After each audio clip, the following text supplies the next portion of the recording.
Greetings and salutations, everybody. Welcome to the best damn movie-related show on the planet Earth, the John Campea Show, coming from right here on my YouTube channel. I'm, of course, your host, John Campea. It is an awesome honor and privilege, as it is every day, to have you, my international friends, joining me as we talk about our favorite things in the world, movies, movie news, all sorts of good things going on in the world, and we do have a lot of stuff to talk about here today. We're going to talk a moment about the Kobe Bryant situation. We're going to get to that in just a little bit. We're going to talk about the box office situation, what's going on in China right now, and how that could have an effect worldwide on what's going on in the movie industry. We're going to talk about review embargoes for Harley Quinn. Are there something to make us really worried about the movie? Or could there be a couple of other explanations? We're going to talk about that, as well as it looks like Masters of the Universe, the redux, relaunch, retry of a He-Man movie has been pulled off the release schedule. We'll get to all that stuff and more. But before we do, we're going to go off the top with a couple things here. And the first thing we're going to start with off the top is this.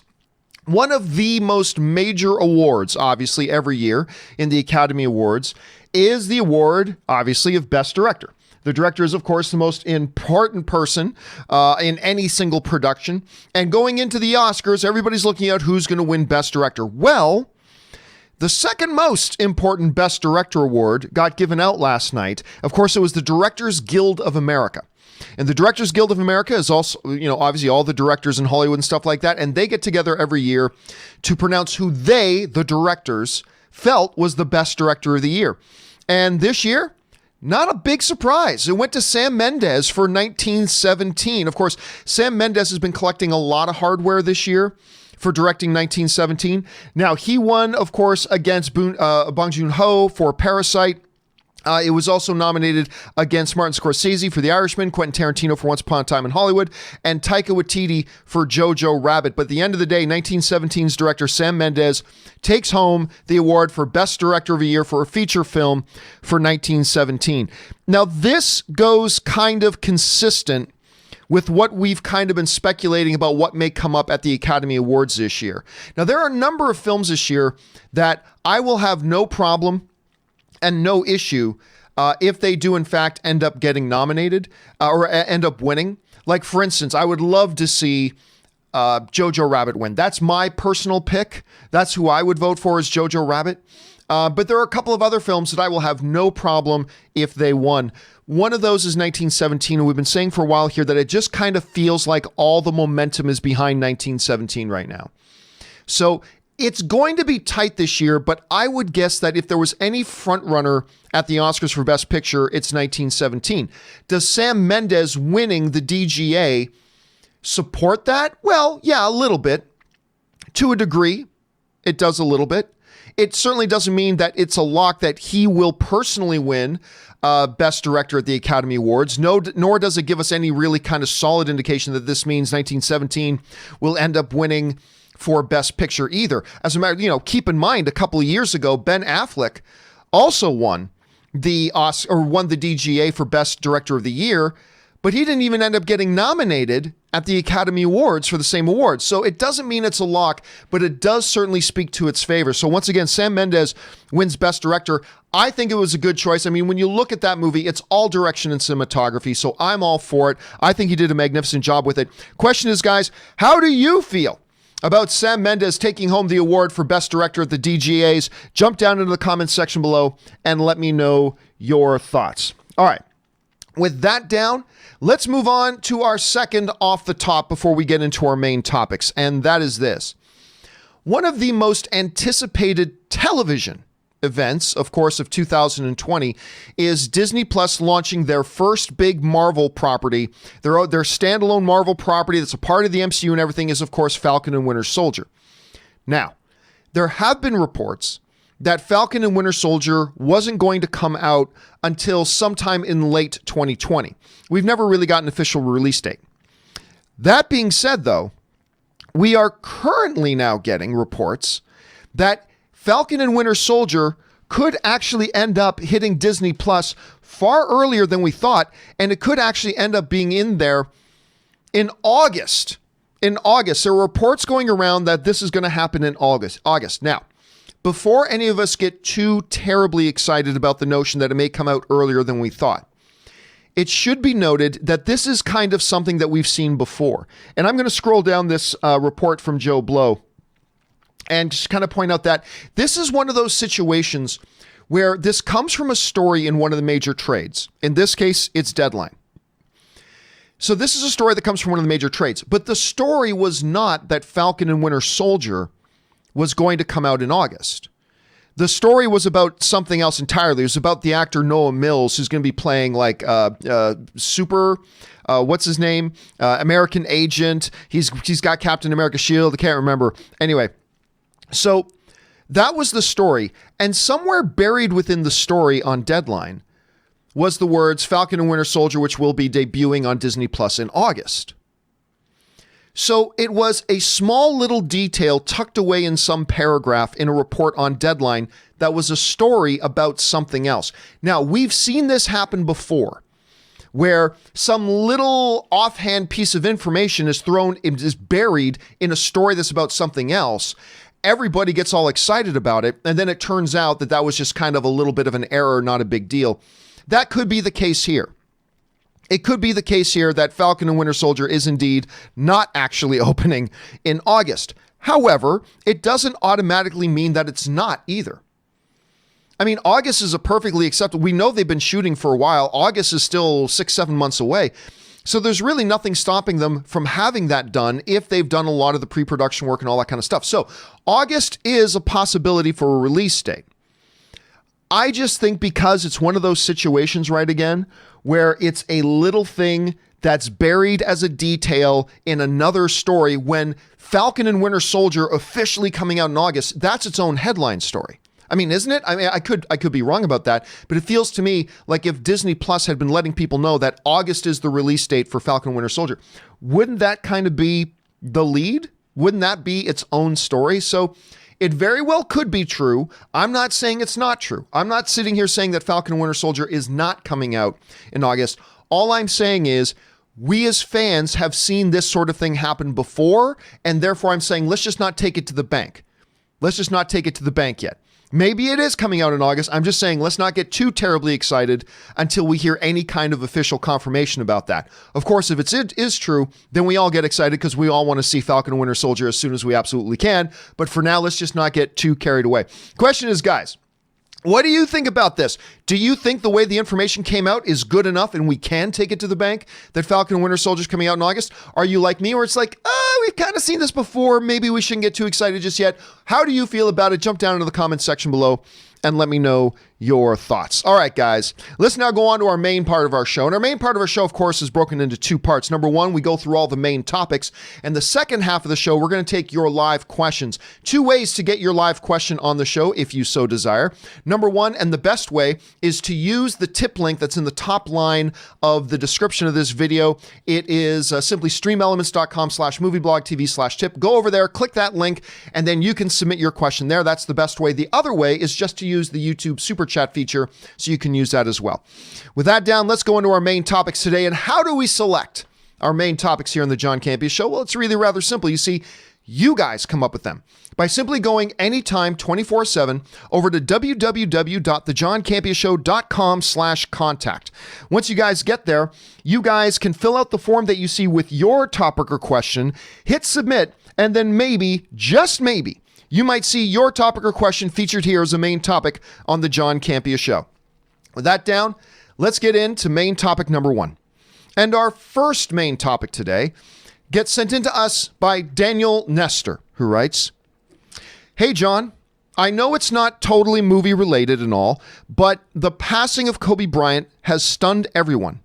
And considering he's actually an Academy Award winner, I wanted to know your thoughts on his passing and the pop cultural impact that he had.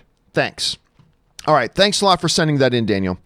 And yes, yesterday we all found out, of course, that NBA superstar and, as you mentioned, Academy Award winner Kobe Bryant passed away in a helicopter accident. Ann and I were just driving. We were out of town overnight. And we were driving home yesterday morning. We pulled into our garage. I got out of the car first, went to the trunk to get our bags out. And as I came back walking around the front of the car, Ann got out and she said, "Honey, Kobe Bryant died." And at first I said, "No, you're lying. Because every once in a while she tries to get me, as I sometimes try to get her. I said, you're lying. She goes, no. And of course, then she read off the news about Kobe passing away in that helicopter accident. And it wasn't just him. There were a number of other passengers on board, including, and maybe most sadly, his 13-year-old daughter was with him as they were on their way to a basketball event. And I'm not going to be disingenuous here. Like, I'm not going to suddenly pretend like, oh, Kobe Bryant was my all-time favorite basketball player. I loved Kobe Bryant as a basketball player. For those of you who watched me for a long time, you know that's not true. I wasn't the biggest Kobe Bryant fan in basketball in the world. Whenever the Lakers would play the Celtics in the finals, I was cheering for the Celtics and stuff like that. And, I'm one of those guys that I think LeBron is better than Kobe and blah, blah, blah. So I don't want to come across as disingenuous here. But hearing about the passing of Kobe Bryant to me was maybe even more stunning than when we heard about the passing of Carey Fisher. Now, let me clarify what I mean by that. I'm not saying Kobe Bryant meant more to me as a fan than Carey Fisher did. Clearly, being a Star Wars guy, Carey Fisher is far more significant to me. But the passing of Kobe Bryant, I think, was more shaking to me. And it goes beyond entertainment. It goes beyond sports. It goes beyond movies. It goes beyond Academy Awards. It goes beyond all of that. And it really speaks to, I think, and I'm hardly the best or most qualified person to be speaking in terms like this, but to me, it really speaks more to the transient nature of life. You see, when Carey Fisher passed away, we were all shocked and we were all saddened. I think only twice in my life has the death of somebody I never even knew affected me so much that it brought me to tears. Carey Fisher was one of those. But at the same time, there was also an understanding that, Carey was older. Not that that takes away any from the tragedy at all, but hear me out. Carey was older, not always in the best health. And so when we found out she died and why we were shocked and surprised and saddened and destroyed and all that kind of stuff, it wasn't the most surprising thing in the world. We understand how life works. Those of us who are adults, we understand how life works. And so amidst the sadness and the pain and the grief that a lot of you and I as fans felt, there was also a little bit of an understanding that this is life. This happens. Despite the pain and anguish and sadness, we also understand that that's life. In the situation of somebody like Kobe Bryant, there's a little bit of a different element that gets involved. And again, let me acknowledge right here, I am not speaking to things that I am an expert in by any stretch of the imagination. I am not speaking as any sort of authority on this. I'm way outside my comfort zone here. But let me just tell you my observations, nonetheless. With Kobe Bryant, there is something shattering about the news of this titan passing away so young that really smacks us all in the face about the whole nature of mortality. I heard an ESPN commentator put it better than I ever could, and he basically said this. He said, look, the passing of Kobe Bryant reminds me, this is what the ESPN commentator was saying, the passing of Kobe Bryant reminds me that this is similar in nature to how I reacted to the news of the passing of my father. This was the ESPN commentator talking. Clearly not that Kobe means anywhere near as much to me as my father did, but the nature of the shock is the same. And he went on to explain that as a young 14-year-old boy, his dad was a god. His dad was a titan. His dad was larger than life. My dad can take your dad. His dad just had this aura of immortality about him. He was one of the giants. His father to him as a 14-year-old boy was truly one of the greats in the world. And when he lost his father, he said there's a unique nature to that sense of loss because of how you viewed that person and mortality and the transient nature of life, how life can be one thing one day and the very next day it can be gone or something very different. He said it was very stunning as to the transient nature of it. And he said, I had the similar kind of feeling when I heard about the passing of Kobe Bryant. that this was a guy who in many ways was larger than life. He was a guy who was a titan in all of pop culture. I mean, Kobe Bryant transcended just the general sports superstar. He was also an Academy Award winner. He had his hands in a lot of different things. He was, to many people, a titan in the world. He was just we saw him courtside at the LA Lakers basketball game, jumping on the court and hugging LeBron James and blah, blah, blah. And I remember getting out of that car and then having my wife Ann tell me about him passing. I can totally understand where that ESPN commentator was coming from. Because again, Kobe Bryant wasn't the most important celebrity in the world to me, but he was one of the greats in a sport and a titan in the world of pop culture. And at such a young age, 41. And of course, compounding that, the sadness with the other people who perished in that accident as well, not to mention his daughter. There's something about that transcends fandom, that transcends sports, that transcends movies. There's something about that really is eye-opening and shaking to our core, because I think there's a number of us, including me, that kind of half expects, wow, he died in this movie, he'll be back in the next. There's something stunning about the finality of it all. And I'm certainly not trying to sit here and wax poetic. I'm just kind of expressing the feelings that hit me when something like this happens. And by the way, as somebody who lives in the Los Angeles area, you unless you live in LA, you'll just never really know and understand what this one individual meant to this city. Kobe Bryant was no saint. Kobe Bryant had issues in his life, of course. And these are all things that I'm sure will be talked about and discussed and gone in depth later. I'm sure these are all things that will be talked about later. But what Kobe Bryant meant to this city that I'm living here, I mean, Ann and I, about an hour after we heard the news, we had to go to Michael's to pick up some things. And even just getting out in the parking lot of this place, you could feel the heaviness of the entire city. We go into this department store and just everybody is talking about, we see people wearing LA Lakers shirts, like just finding out an hour earlier that Kobe had passed away. The hundreds, or if not thousands of people went downtown Los Angeles to gather outside of the Staples Center with a memorial to Kobe up on the giant screen outside of the arena. Again, it's not somebody I knew. It's not even somebody that I was personally the biggest fan in the world of, but when you get somebody like that dies at that young of an age that you just sort of see as a titan that walks the earth, it is shocking and weird and odd and all at the same time. And to see the type of impact that he made on a lot of people in the city is something else. And that raises an interesting question. You know, a lot of people are still surprised when they hear the fact that Kobe Bryant is an Academy Award winner. He won an Academy Award for his short film. I believe it was called Dear Basketball. That was a short animated film with the music composed by John Williams. That was an animated version of a op-ed piece he wrote upon his retirement from the game of basketball. And it really is beautiful. If you've never seen Dear Basketball, I do highly encourage you to check it out because it is quite beautiful and John Williams does a great job with it. I was actually at the John Williams in concert at the Hollywood Bowl, and John Williams brought out Kobe Bryant. And of course, being in Los Angeles, everybody lost their minds. And Kobe Bryant narrated Dear Basketball as they played the animation of the short film on the big screen, and John Williams conducted the orchestra.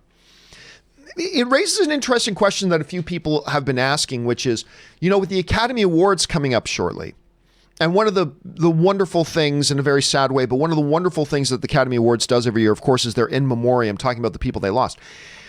A question got raised up is, when you get somebody like Kobe Bryant, who was first and foremost, obviously, a sports star. He was not a movie personality. He was a sports star. However, he is an Academy Award winner. Should the Academy Awards include him in the in memoriam segment at the Oscars, considering he wasn't really a movie personality, he was actually a sports personality? To me, the answer to that question is simple. Of course you include him. if for no other reason, and maybe for the only reason of he is an Academy Award winner.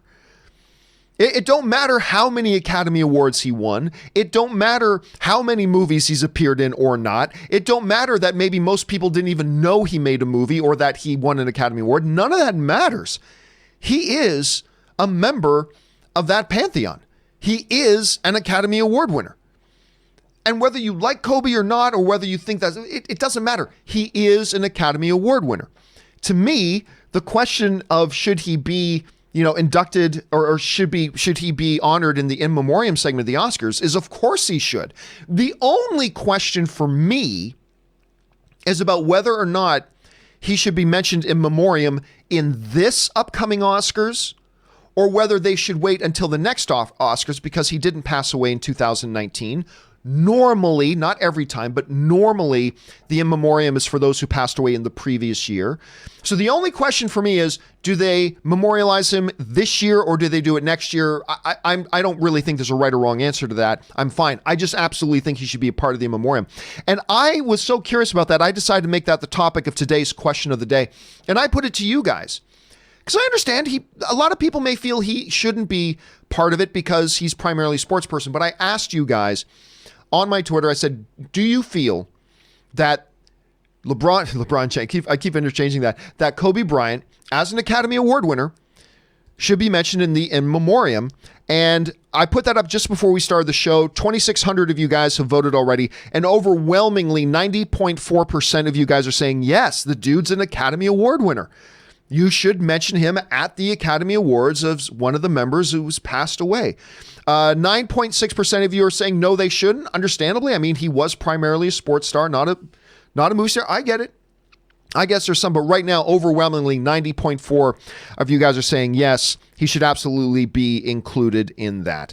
Guys, I want to throw it over to you and ask you what you think about all that. Number one, your thoughts about the passing of Kobe Bryant and the fact and the way that as a personality, he transcended just sports. He had an impact in movies and almost all of pop culture. And then to the specific question, maybe you want to flesh out your answer a little bit more. How would you feel, or do you feel that the Academy Awards should include him in the in memoriam section? Doesn't matter if it's this year or next year. I'm just curious how you feel about that. Jump down to the comment section below and leave me your thoughts. All right. I'm sure we'll talk about this more in the live section when we get there. For now, let's move on to our second main topic today. And our second main topic today gets submitted to us by Geeky Gator, who writes, "Hey, John and gang. China is currently enduring the horrible coronavirus outbreak, and the box office is shut down. I think this could hurt a Chinese box office for a long time and affect movies for the upcoming months. How big of a deal do you think the Chinese box office either being shut down or weakened will hurt movies like Mulan or Fast and the Furious 9? All right, thanks a lot for sending that in, man. And yeah, it feels like today there's just a whole lot of bigger issues than movies that just so happen to be crossing over with movies are coming up that we need to discuss. And yeah, so I'm sure all of you are very familiar right now with what's going on in China, but it's not just China anymore. But with this thing they're calling the coronavirus, thousands of people affected. Last I read, over 80 people have died from it. And they're moving quickly to try to contain this. And one of the things that has happened is that they have shut down movie theaters as one of the things. This comes to us from IndieWire.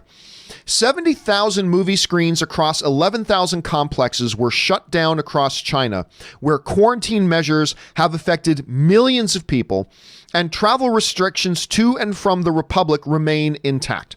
According to the current requirements for the prevention of the new type of coronavirus pneumonia in our province, theaters will be closed from now until the Spring Festival holiday. Each theater company should guide and urge its theaters to implement measures for refunds and suspension. An authority from the province of Guangdong, if I'm pronouncing that right, told Variety. And of course, that's a report that comes into us from IndieWire. First and foremost, much like the Kobe Bryant situation, one of the things that we should mention and acknowledge here is that this is a story that kind of reminds us about movies are movies. Life is life. And, there are issues that are bigger that are much bigger and go well beyond the idea of film and the cinema and all that kind of stuff. And this is definitely one of those situations where there are things more important than going to the movies. And of course, a massive health scare and health outbreak going on in China is absolutely one of those things. How will this affect things? Oh, it'll affect things massively depending on how long this thing stretches out. It'll absolutely depend. This was a report that actually just came out today on Variety. The Chinese box office wiped out as government expands virus response measures. China's moving very fast and hard to doing everything apparently they can to try to contain this whole thing. And part of that is they don't want people, being too transient going into movie theaters together because they've already proven that this thing can be passed from person to person. So they don't want a lot of strangers interacting with, and a lot of different things culturally are being shut down in China. Of course, movie theaters being one of them. How big of an impact this will have. And of course, let me restate, we all understand that this health problem in China is far more important than the movie business. We just I don't want to get any messages from people going, John, there are more important things than movies. I know, we're acknowledging that. These are things that are far more important. But for the nature of what this show is, where we do talk about the entertainment industry, we're going to narrow in our focus for just a moment and focus in on the issue about how this does indeed affect the industry we're here to talk about, while completely acknowledging this is a far more important and far bigger issue than just how it impacts our precious box office. Absolutely. But that is the nature of this particular show. We are here to discuss the movies, and therefore we're going to narrow in our conversation to how it affects the movie universe for now, acknowledging that it is a bigger problem. Okay? Have I given enough of an asterisk there to keep everybody happy? Okay. That said, the overall impact this coronavirus thing in China could have on the box office worldwide, obviously, like we just saw in Variety, it's already having an impact. It's already a big deal in China. It's shutting down the box office, basically, and that's a very huge thing. But long term, how will it affect movies like Mulan, which is expected to do well in China? How is it going to affect movies like Fast 9, which is expected to do well in China?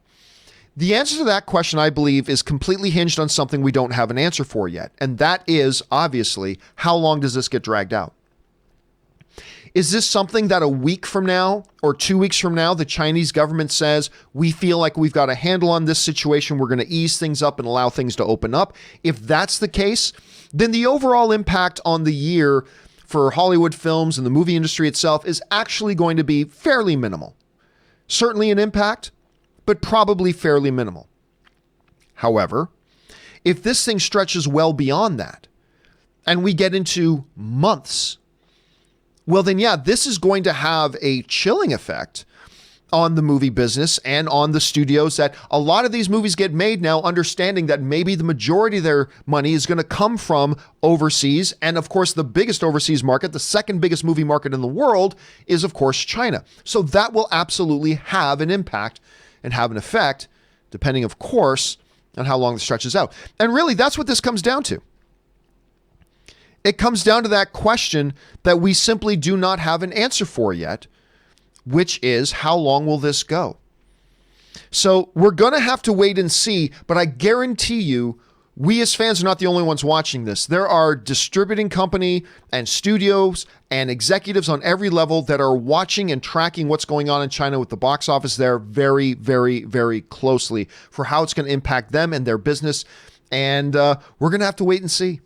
We're just going to have to wait and see. But of course, all well wishes and thoughts go to anybody who's touched by this whole thing right now. And here's hoping they get this under control pretty quickly. Guys, question is, what are your thoughts on all this? Do you think this is something they'll maybe wrap up pretty quickly and maybe it won't have that big of an effect on the movie business as a whole? Do you think this is something that could be prolonged and is actually really going to have a serious impact on this stuff? I want to know how you guys are thinking about this right now. Jump down to the comment section below and leave your thoughts there. All right. With that down and out of the way, let's move on to main topic number 3. And our third main topic today gets sent into us by Michael Antonucci, who writes, I know you and Robert's opinions on the Birds of Prey film coming out, and I saw that review Embargo comes out on February 5th, which is a day before release. I am disappointed since the DCU has been on a trend, really it's been on more of a roll, and this is a red flag for sure. Although there is always a chance it could be good. All right, thanks for sending that in, man. And what Michael is talking about is that there are a number of film critics and stuff like that who have been mentioning on social media that they have been informed that the review embargo for the Harley Quinn movie Birds of Prey is actually not lifting until February 5th. That is normally a giant red flag of suckage. When a movie does not lift its review embargo, normally, not always, there are exceptions, but normally, when a studio does not lift a review embargo for their film, that opens just 24 hours later. And of course, it's going to open everywhere on Thursday evening. That's the very next day. So absolutely, giant red flag. Giant red flag. Or is it? Or is it? I think there's a couple of things here that we need to keep in mind. And I think there's a couple of things here I want us all to take into consideration, okay? When talking about, is this review embargo thing? Is this a big surefire sign that this movie absolutely sucks? Or could there be something else to it? I want to throw a couple things out there for us to keep in mind and take into consideration. Okay, number one, let's start with the negative possibility here, okay? Negative possibility number one. The review embargo lifts the day before the movie comes out. As is normally the case when that happens, it means the movie sucks. It means the movie sucks. If Warner Brothers had any faith in this film, just like if any studio has any faith in their movie that they're releasing, they lift the review embargo well before one day before the movie comes out. To not do that is waving a giant red flag to all of us that says, hey guys, we don't believe in our own film. We don't believe that you guys are going to like this movie, so we're not going to let word of mouth get out about it. That's one possibility. That is one possibility. However, I believe there are a couple of other things to keep in mind here when it comes to this whole review embargo thing. The first thing I think we need to keep in mind is the fact that there are some reports coming out right now that Warner Brothers may be releasing their review embargo earlier than they anticipated. And that wouldn't be the first time that that's ever happened. It wouldn't be the first time that's ever happened. If you guys remember correctly, Wonder Woman had a review embargo that was very, very, very late. And then as they got closer to the release date, Warner Brothers decided that the best thing for them to do was to lift the review embargo earlier. And of course, they did lift it earlier. And it turns out everybody really enjoyed the film and everybody liked it and yada, yada, yada. So I've been hearing some whispers from some circles that Warner Brothers may in fact be lifting the review embargo earlier. The second thing I think we all need to keep in mind, and this one is important, is that let's say that the review embargo for the day before the movie being released stays in place. Okay, that's bad. But as often happens in the movies today, there are usually two different kinds of embargoes. There's the review embargo, but there's also what they call a social media embargo. Many times, we go to press screenings and there will be a review embargo date, like a date that you can't put out your full review until this date, but they may say, but the review embargo, the social media embargo lifts tomorrow, which means you're free to jump on your social media and just give your quick thought on the movie. Warner Brothers apparently is lifting the social media embargo of Harley Quinn and her Birds of Prey on January 29th, which is many days before the movie opens. You see, normally, and again, I use the word normally, not every time, just normally. Normally, when a studio really doesn't believe in their film at all, and they put off that review embargo until like the day before it comes out, normally they also wouldn't allow social media reactions to go out until that time also. The very fact that it sounds like, and again, I haven't got confirmation on this from Warner Brothers personally. I haven't heard a Warner Brothers representative directly say this. I'm just telling you this is what we're hearing, okay? If Warner Brothers is releasing a social media embargo on January 29th, that is essentially at least letting the people who have seen the movie jump online and say whether they just liked it or not. I mean, I think you got to take that into consideration. I think that is a positive sign. I think that's a positive sign. Now, understanding, I don't think this movie looks very good. I don't think the trailers have been very good. But if they are releasing the social media review embargo, yeah, it's not good that they're holding off the full review embargo till later. But if they're releasing the social media embargo, I think that has to play into when you're thinking about, does Warner Brothers even believe in this movie or not? Because if they're lifting the social media review embargo like a week before the movie comes out, that's a positive thing. It doesn't automatically mean the movie's good. We've seen lots of review embargoes lift early to bad movies. So I'm not saying that it means it's good, but it's at least a decent sign that maybe Warner Brothers does have some belief in their own film. So that's something you got to keep in mind as well. There's also a third thing I think we need to keep in mind. In the case of a Star Wars movie, like, for instance, The Force Awakens, which really desperately wanted to hide some of the big spoilers, like the dying of Han Solo and things like that, or something like Avengers Infinity War or Endgame, where there are major spoilers in those movies that those studios would want to try to protect. Oh, okay, yeah. You don't normally associate something like that with a smaller film compared to those big major ones. With a smaller film like The Birds of Prey and the Fabulous Emancipation of One Harley Quinn. But we do have to take in consideration maybe there are some big, huge surprises. What if? And again, this is just a big what if. But what if Jared Leto's Joker does make a cameo in this thing? If that is the case, then it has the repercussion of, you could sort of see why Warner Brothers would want to keep that under wraps, couldn't you? Like, that would be considered a big surprise. Let's go one step further into really ludicrous, ridiculous territory that I'm absolutely sure is 100% not true. But I'm just saying for the sake of the discussion. What if Ben Affleck pops up in this movie as Batman? Or maybe not even Ben Affleck. What if Robert Pattinson makes a quick appearance as Batman in this? I'm not saying either of those scenarios are likely. Please understand. I'm just saying, in a case like this movie, if Warner Brothers feels that they have something in it that is so explosive and would be so surprising to the audience that they really want to make sure they keep it under wraps, something like that could maybe influence them to take the extra steps and measures to keep it under wraps and hold off a review embargo until later. Again, I'm not saying that is what they are definitely doing. I'm just saying it's something we got to keep in mind when trying to assess if this late in review embargo date is actually a really negative thing, or could there be other things? So again, the things to keep in mind. Number one, late review embargo lifting is never a good sign.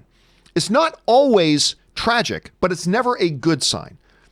But number two, understanding that, there have been whispers that they might be lifting that review embargo a little bit earlier. Number three, there have been reports that the social media embargo is actually going to lift on January 29th, which is a pretty decent thing. And then the fourth thing to keep in mind is, what if, like some of the bigger movies, and I'm not saying this is likely, that there are some major revelatory spoilers in this movie that could have, an impact and an influence on all of the DCU moving forward, whether it's a Jared Leto Joker or a Ben Affleck or a Jared or a Robert Pattinson Batman. Again, not saying those are likely. But if any of those things are true, then I think that kind of mitigates this whole thing about that. So, and remember, I'm saying that as a guy who I don't think this movie looks all that good.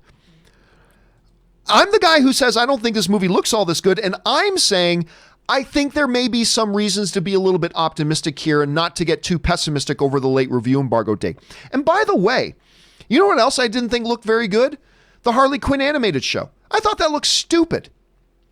I thought that Harley Quinn animated show looked dumb. The trailers were bad, in my opinion. I'm not really a big fan of Marvel or DC's animated stuff. Nothing about that thing interests me. It looked dumb as rocks. But I had so many of you guys, thankfully, telling me over and over and over again, John, you really got to check out this Harley Quinn animated show. So I finally did, and now me and Ann are obsessed with that show. Ann and I are completely obsessed with that show. So if it can happen to the animated show, why can't it happen to the live action movie just because I don't think it looks very good and I didn't think the trailers were good? We've seen a lot of movies with bad trailers turn out to be really good, right? So maybe that's the case here.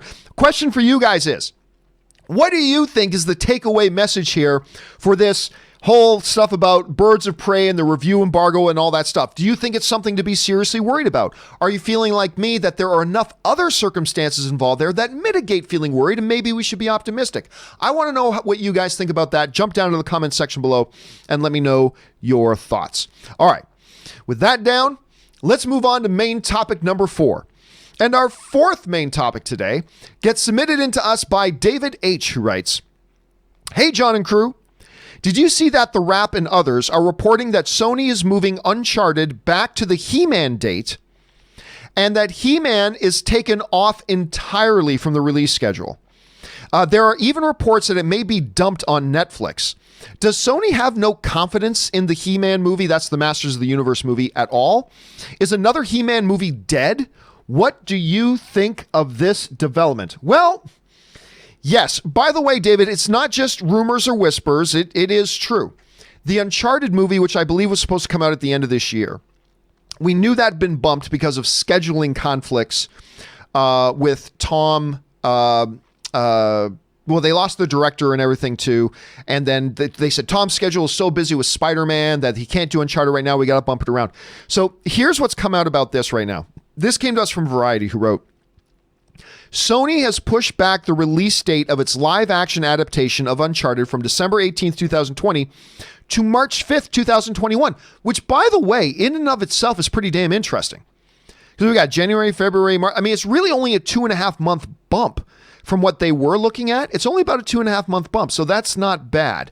Anyway, Uncharted from the December 18th, 2020 date to March 5th, 2021, the date originally set aside for Sony's live-action adaptation of the Masters of the Universe, that's He-Man, cartoon series and toy line.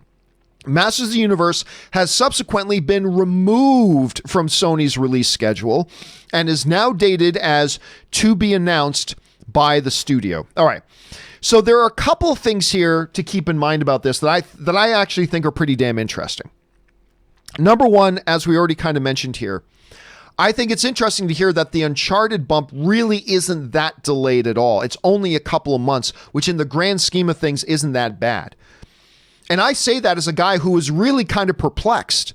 When they announced that Uncharted wasn't going to hit its release date because of these scheduling conflicts, I was very perplexed by that because it's like, you're Sony. How did you not know there would be scheduling conflicts, with your actor and directors, and you lost your director and blah, blah, blah, blah. This is ridiculous. You should have known, blah, blah, blah, blah. So I was like really perplexed by it. But if they're indeed moving it just to like a few months later, it's actually not that big of a deal. And so we are still almost going to be getting this Uncharted movie as early as we thought. Almost. Which I think is pretty damn interesting. But of course, the subject of your question was more surrounding the issue of He-Man. There have been so many attempts over the past number of years to get a Masters of the Universe movie off the ground and running. We've heard over the years, 3 or 4 different times, scripts have been written only later to be thrown away. We've seen concept art leak all the way back to when I was still at AMC theaters. All the way back then. I still remember on AMC Movie Talk, us discussing and talking about the fact that this concept art for Masters of the Universe, remember that one? It was like a battle cat and everything. It looked really great. That was years ago. And then it came and went. And then we got a new director attached. And we got a release date. Never heard anything else. And then that really skinny kid dude who from some obscure show that I didn't really watch. Some skinny kid got cast as He-Man, which a lot of us went, really? That kid's He-Man? Anyway. And now, I gotta say, completely unsurprisingly, it's been bumped off its release date to a to be determined. Now, I should point out here that losing their release schedule and being bumped off their release date does not, as some people are speculating, does not automatically mean that this movie isn't happening. It is not a one of that. The announcement has not been that He-Man Masters of the Universe has been canceled. That's not the announcement. That's not the problem here. That's not the thing that's on the table. It's just that it's been pulled from its release date and been given a TBD. But I'm also not going to pretend like that's an okay thing. I'm not going to pretend like that isn't a negative sign. Of course it's a negative sign. It absolutely is. As far as the question of could it just be dumped on Netflix, well, remember, this is a movie that hasn't been made yet. So you only really worry about movies getting dumped on Netflix if they've already been made and then the studio feels like there's no way we can make money on this. There's no way we can actually, gather or recoup all of the losses that we're going to accumulate from this movie and actually make money on it, therefore dump it. This is a movie that hasn't even been made yet. So right now, I don't think the question is, as just a fan sitting from the outside looking in, I don't think the question right now is, do they dump Masters of the Universe on Netflix? To me, the question that we have in front of us at the moment is, does this movie get made? Now, I feel like it will. Maybe. They've just lost its release date. It hasn't been canceled, but I think that really is the question right now. The question is, will it get made? Now, it seems to me like they've been tenacious about this property and they seem to be like hell or high water. They want to get it made one way or the other sometime. So I got to believe that this movie will still happen at some point, but it's certainly not a guarantee. And them losing their release date is certainly not a good sign. And I think it wouldn't shock a lot of us if we found out in a few months that they've just scrapped the whole idea of a Masters of the Universe. Not surprised, but I still, if I had $1 I had to bet on it, I would still bet that it's going to happen at some point. But I don't feel a lot of confidence about that. Question is, guys, how do you feel about that? Are right now you just more happy that an Uncharted movie is going to happen earlier than we feared that it would?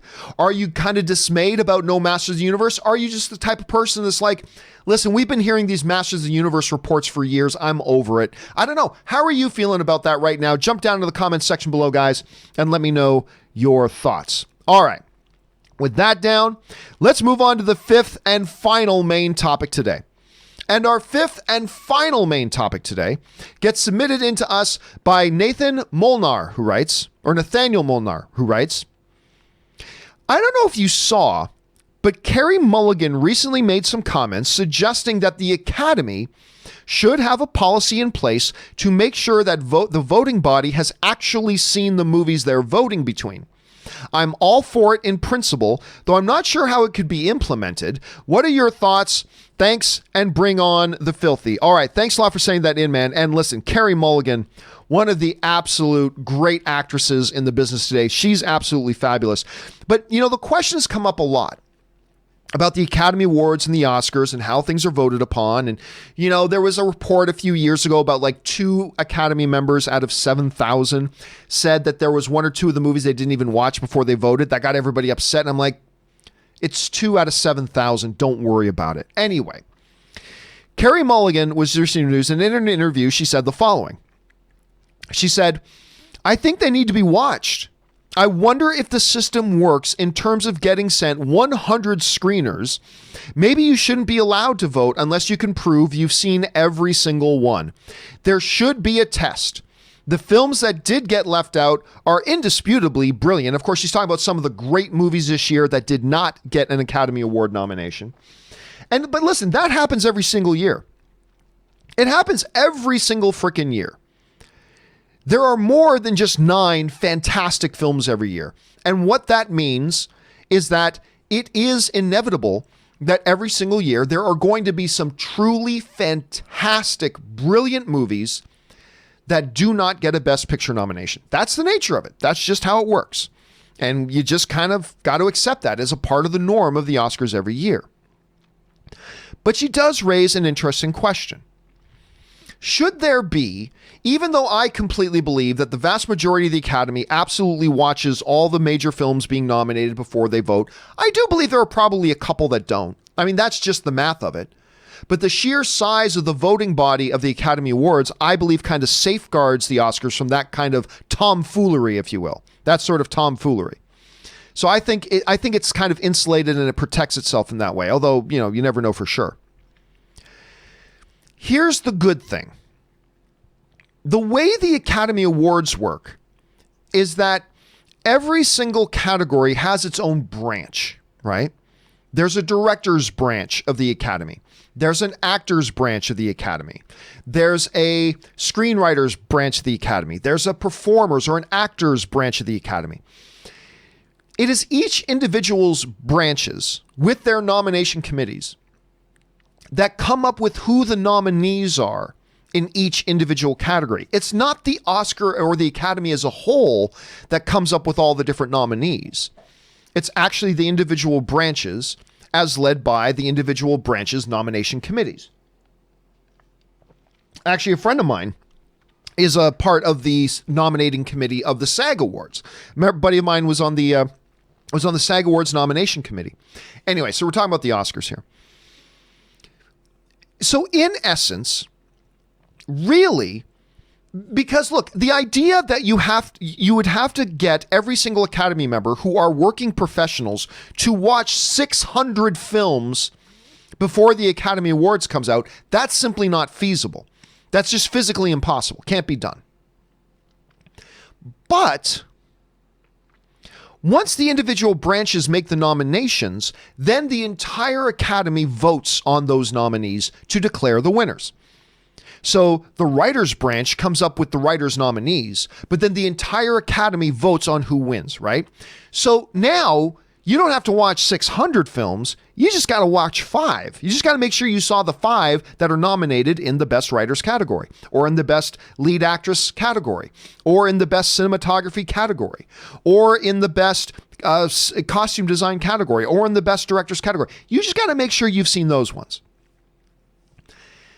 So even though I believe that Oscar members not watching the movies, I don't believe it's a real issue. I believe you're gonna get less than 1% of the voting Academy that actually doesn't watch the movies anyway. But in principle of what Carey Mulligan is suggesting here, I don't mind that notion.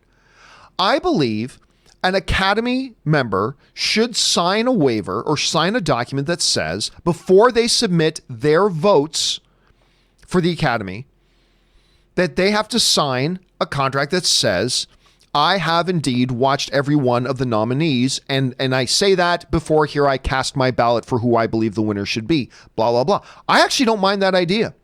I don't think it's a real problem already, but I think this is something that could help. Now, the question then becomes, how do you enforce something like that? How do you enforce? Do you send a representative of the Academies, of the Academy Awards, to each member's house to sit down and watch them, observe them watching every movie? I mean, obviously, the question of enforcement is a big deal with any rules or regulations of bodies like this. I mean, how do you enforce it? Not sure. But I think it's at least a positive step to have Academy members sign a document that says, we swear that we've seen every single one.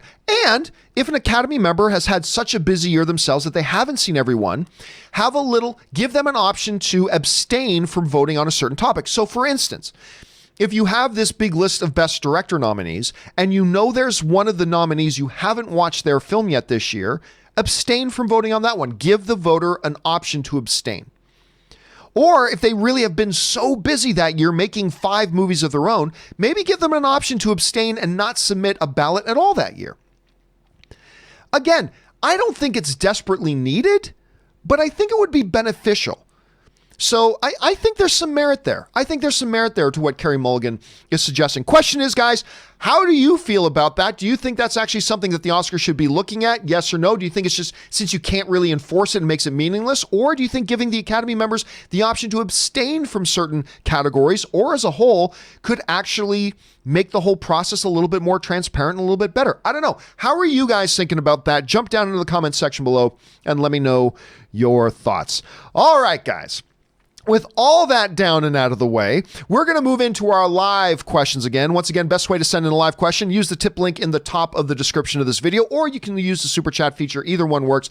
And then we will come right back and get to that. But before we do, as I do every day, guys, we're going to take a quick 4-minute break here. Give me a chance to stretch the legs, rest the vocal cords, go refill my drink, give you a chance to run and use the bathroom at the same time. So if you guys will hang tight, don't go anywhere. We will be right back. We'll see you in just a minute.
All right, and we are back. Thank you, everybody, for your indulgence and patience as I took a little bit of a break there. Rest the vocal cords, stretched the legs, refilled my drink.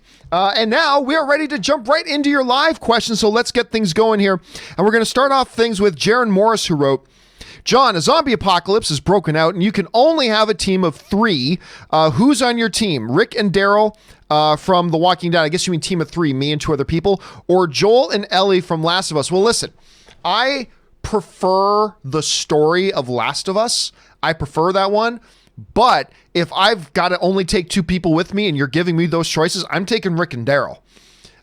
No disrespect to the fictitious skills of the fictitious characters Joel and Ellie. None at all. I prefer their story. But if I got to go into battle, I'm taking Rick and Daryl. They just seem a little bit more prepared. Let's just say that. They seem a little bit more prepared. So that's what I'm doing.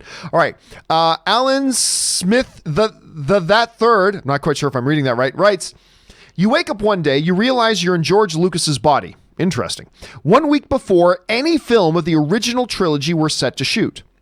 If there's any legendary scenes you would put back into the script or movie. By the way, I go to Endor to hunt Ewoks want to join. Anything I would put back in, like things that are in the movie, and if I had to make sure that one of them got back in there and stayed in there that's in there, oh, that's easy. It's the greatest scene of the greatest individual movie of the greatest film franchise of all time. It is the Emperor's throne room scene.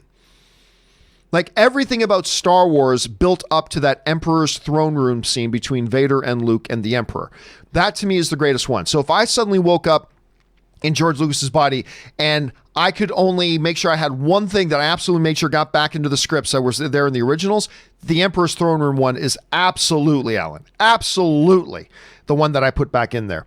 All right, thanks for writing. Right, Morris Code writes, random thought after watching Open Mic. John Barrowman already got his spin-off show. So this is obviously a leftover question from Open Mic the other day. So somebody was asking me if I thought Diggle from Arrow should get a spin-off show. And I was like, listen, I love the Diggle character. Love that character. But no, I'm not looking for a spin-off show. Much like the way I love John Barrowman's Malcolm Merlin. I love Barrowman in that. But I'm not looking for a spin-off show of it either. So so that's what he's saying. And now all of a sudden, we're going to probably get a Barrowman announced spin-off show. It's called Torchwood. Anyway, Mackie writes, I'm surprised on your review for The Gentleman. Man from U.N.C.L.E. didn't come up as a comp, as it's also a Guy Ritchie film. Would you say it's as good as Man from U.N.C.L.E. or better? Saw you and Ann walking outside of the Fuddruckers. Fuddruckers, by the way, just got shut down, which is unfortunate. Outside of the Fuddruckers here in Burbank once, but was too shy to say hi. Thanks for what you do. All right. The reason I didn't bring up as Man of U.N.C.L.E. as a comparison is because while Man of U.N.C.L.E. did have a little bit of that Guy Ritchie DNA of Lock, Stock, and stuff like that, this movie, The Gentleman, is clearly more in line with Snatch and Lock, Stock than it is for like his Sherlock Holmes films or Aladdin or even Man from U.N.C.L.E. So that's why the comparison was only made to those 2 films, because I thought it was clearly in the DNA of that.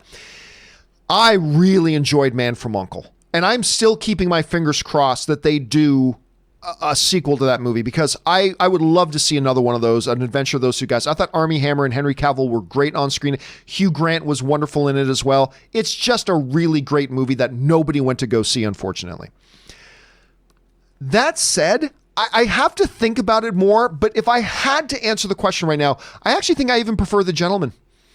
That's how much I enjoy The Gentleman. Now, look, once I've sat on The Gentleman for a while and thought about it, maybe I'll say I prefer Man of U.N.C.L.E. a little bit. They're both great, but right now I would say I preferred The Gentleman even more. I really like that film. Anyway, hashtag Antonio Brown got snubbed. Yeah, excellent name. Excellent name. Sam O'Neill writes, Happy Australia Day to all my Australian people out there. I didn't even know there was such a thing as Australia. I guess I shouldn't be surprised. There's Canada Day. Canada has a national holiday called Canada Day, so I shouldn't be surprised. And again, as always, best thoughts and well wishes to everybody in Australia dealing with all the fire crap over there, guys. Hang tough. And I know that a lot of us film fans, your fellow film fans around the world, are thinking of you. All right. Joe Hill writes, finally giving Lucifer a shot. Nice. Definitely intrigued, but the first few episodes seem like it's a deducing an amazing premise down deducing an amazing premise down to a murder of the week crime drama, does it pick up over time, or is this what I should expect through the first 4 seasons? Here's what I'm going to tell you. I like the first couple of episodes of Lucifer. I like them. But until you start to get to know, and I know I can only speak for myself, this was my experience with the show Lucifer. Until you start to get to know the characters and they really are able to get into it, it's not nearly, like the first few episodes are good and I enjoy it, but it really starts to pick up steam as they start to flesh the characters out and you start to know them more and a lot of the nuance jumps out and it works for me. And by the way, the murder of the week motif works for a show like this, but here's the thing. It's one of those mixture shows. You know, you have your shows like Game of Thrones, that is just one episode is the continuation of the story of the previous, and that's what it is. The seasons are one story, and we're just being told in its chapters. Then there are shows that are just episodic. Week by week, a different thing happens, like Friends or Seinfeld or what have you. Lucifer is one of those shows that is a hybrid. You see, the murder of the week is really just the container for what ends up being the overall story arc. And every episode, once you start getting further into season 1, you'll see this start to materialize. Every single episode of Murder of the Week just becomes the vessel of furthering the overarching story of the show. Another show that's like that is Supernatural. Supernatural is a monster of the week kind of show, but those just become the vessels and the containers for telling their overarching story. So once you get a little bit further into it, I think you're going to see how the murder of the week really serves their overall story well. But again, it's a television show. That means it's going to be all subjective. Just because I love it doesn't mean you're going to love it, right? But hang in there. I think you're going to enjoy their approach to it because for me, it kind of works.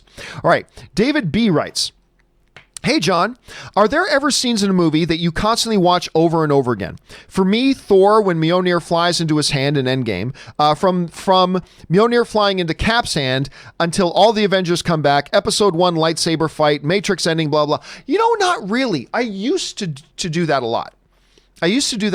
But not really. I kind of like watching films overall now instead of just going in and watching one particular part of a film. For instance, as much as I love the end of Endgame, I don't think I've ever popped on my TV and then just fast forwarded to the portal scene and just watched the portal scene. I think I've popped on my TV just to watch Endgame, but I don't think I've ever popped on just one. And I haven't done that probably a lot since The Phantom Menace came out. And when I say came out, I mean came out on home video, because The Phantom Menace came out on home video. And I would watch a couple things constantly. I would watch the pod race scene because I'm a big fan of the pod race. I think the pod race is an incredible piece of cinema. The action is heart-stopping. The visual effects are amazing. The sound design of the pod race is some of the best sound design in any scene in any movie in history, in my opinion. Ben Burt, thank you very much.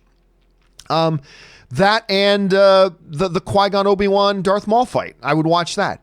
But really, since that time, I don't really just watch scenes. I usually just go back and watch the entire movie again. Not that there's anything wrong with watching just the scenes, but that's just been my exercise.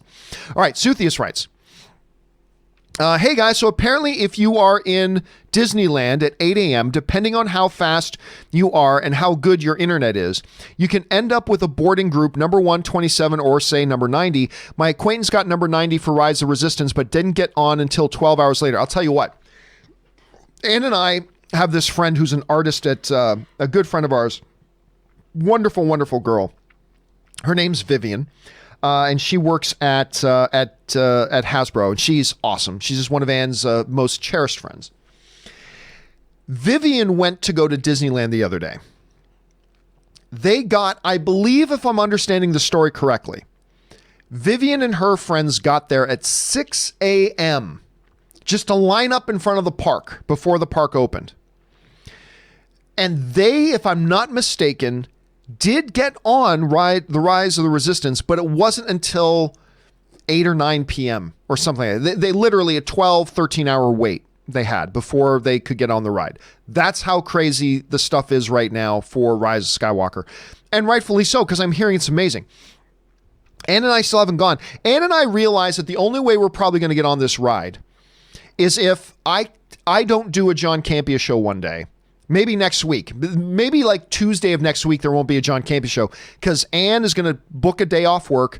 I'm going to book a day off work, and we're going to go on a weekday and get to Disneyland at like 6 a.m. or 7 a.m. so we can get on this ride, the Rise of the Resistance ride, because I'm hearing amazing things about it, but apparently it is next to impossible to get on this thing right now. So hopefully that'll get a little bit easier as time goes on.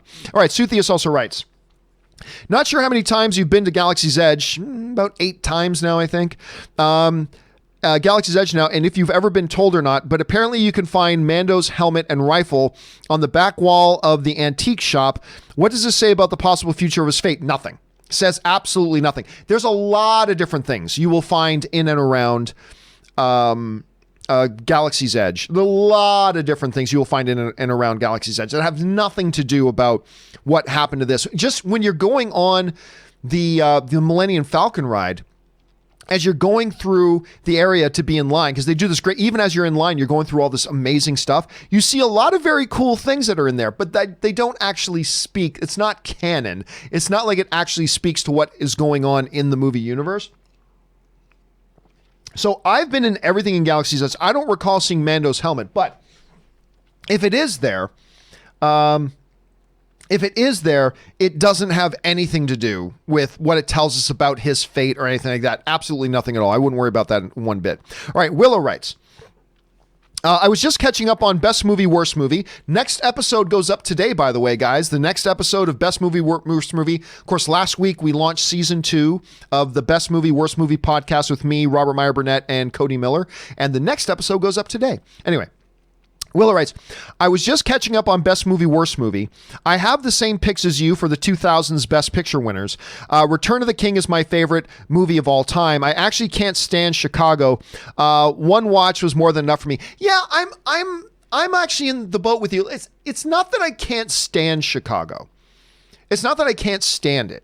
It's not that. It's just that for whatever reason, Chicago is one of those movies to me that a lot of people really love that just didn't work for me. At least didn't work all that well for me. And I'm not trying to tell anybody else not to like it. Not at all. If you love it, that's great. That's fantastic if you love it. That's wonderful. I'm not trying to yuck on your yum. But for me, nah. For me, not so much. So yeah, I feel you. I feel you. Now that, of course, was an episode from season 1 of Best Movie, Worst Movie. But yeah, once again, guys, a little plug. Best Movie, Worst Movie is back up. Use your favorite podcast app. Find it. The second episode of season 2 goes up today. Thank you for giving me that opportunity to give it a little plug, Willow. All right, next up, Raymond Verrata writes, congrats to 1917 for winning the DGA for Best Director. Well, I mean, Sam Mendes won it, but yes, it was for his movie 1917. And at the Cinematography Awards, clearly that movie's got to win all the Cinematography Awards. I hate to sound like a broken record every week, but to ask if this makes it a front runner for Best Picture. Instead, is the race still wide open to any film to win? I've never felt that the Best Picture race was wide open. All right, I never felt like Best Picture race was wide open. I think there are 3 or 4 of the nominees that really don't have much of a chance. I mean, anything's got a chance. I'm just going to say I think 3 or 4 of the nominees for Best Picture don't have much of a chance. But there are also 3 or 4 films that any one of them could win. However, like I've been saying for a while, I do believe 1917 is going to win Best Picture. My personal pick is Jojo Rabbit, but I actually think 1917 will win. And when 1917 wins, if it actually does, I'm not going to have any complaints. It's not the movie I would have voted for, but it's freaking amazing. And as being an amazing film, I have no problem with it winning Best Picture. So yeah, I do personally, I think 1917 has got all the momentum. I do believe it is the front runner. I wouldn't put $100 on it winning, but I would put 5. I do think it's going to be the one that wins. All right. An anonymous viewer writes, R.I.P. Kobe. Absolutely. What a shocking, even for people who aren't basketball fans. I mean, it just, again, for all the reasons we talked about earlier, so shocking, and everybody else who died in that as well, just horrible. Murray Reich writes, I'm not an NBA fan, but I'm saddened to hear about the Kobe Bryant and his daughter tragic death from the helicopter crash. He was a major beacon for the sport and organization. All should be well with his family and those that also perished in the crash. Again, I remember, and I didn't share this earlier, but I'll share it now. My wife, Ann, and I'll bring this up. My wife, Ann, Kobe Bryant was by far Ann's favorite athlete. Kobe Bryant was my wife, Ann's absolute favorite athlete. She loved Kobe Bryant. And it went beyond just her loving Kobe Bryant.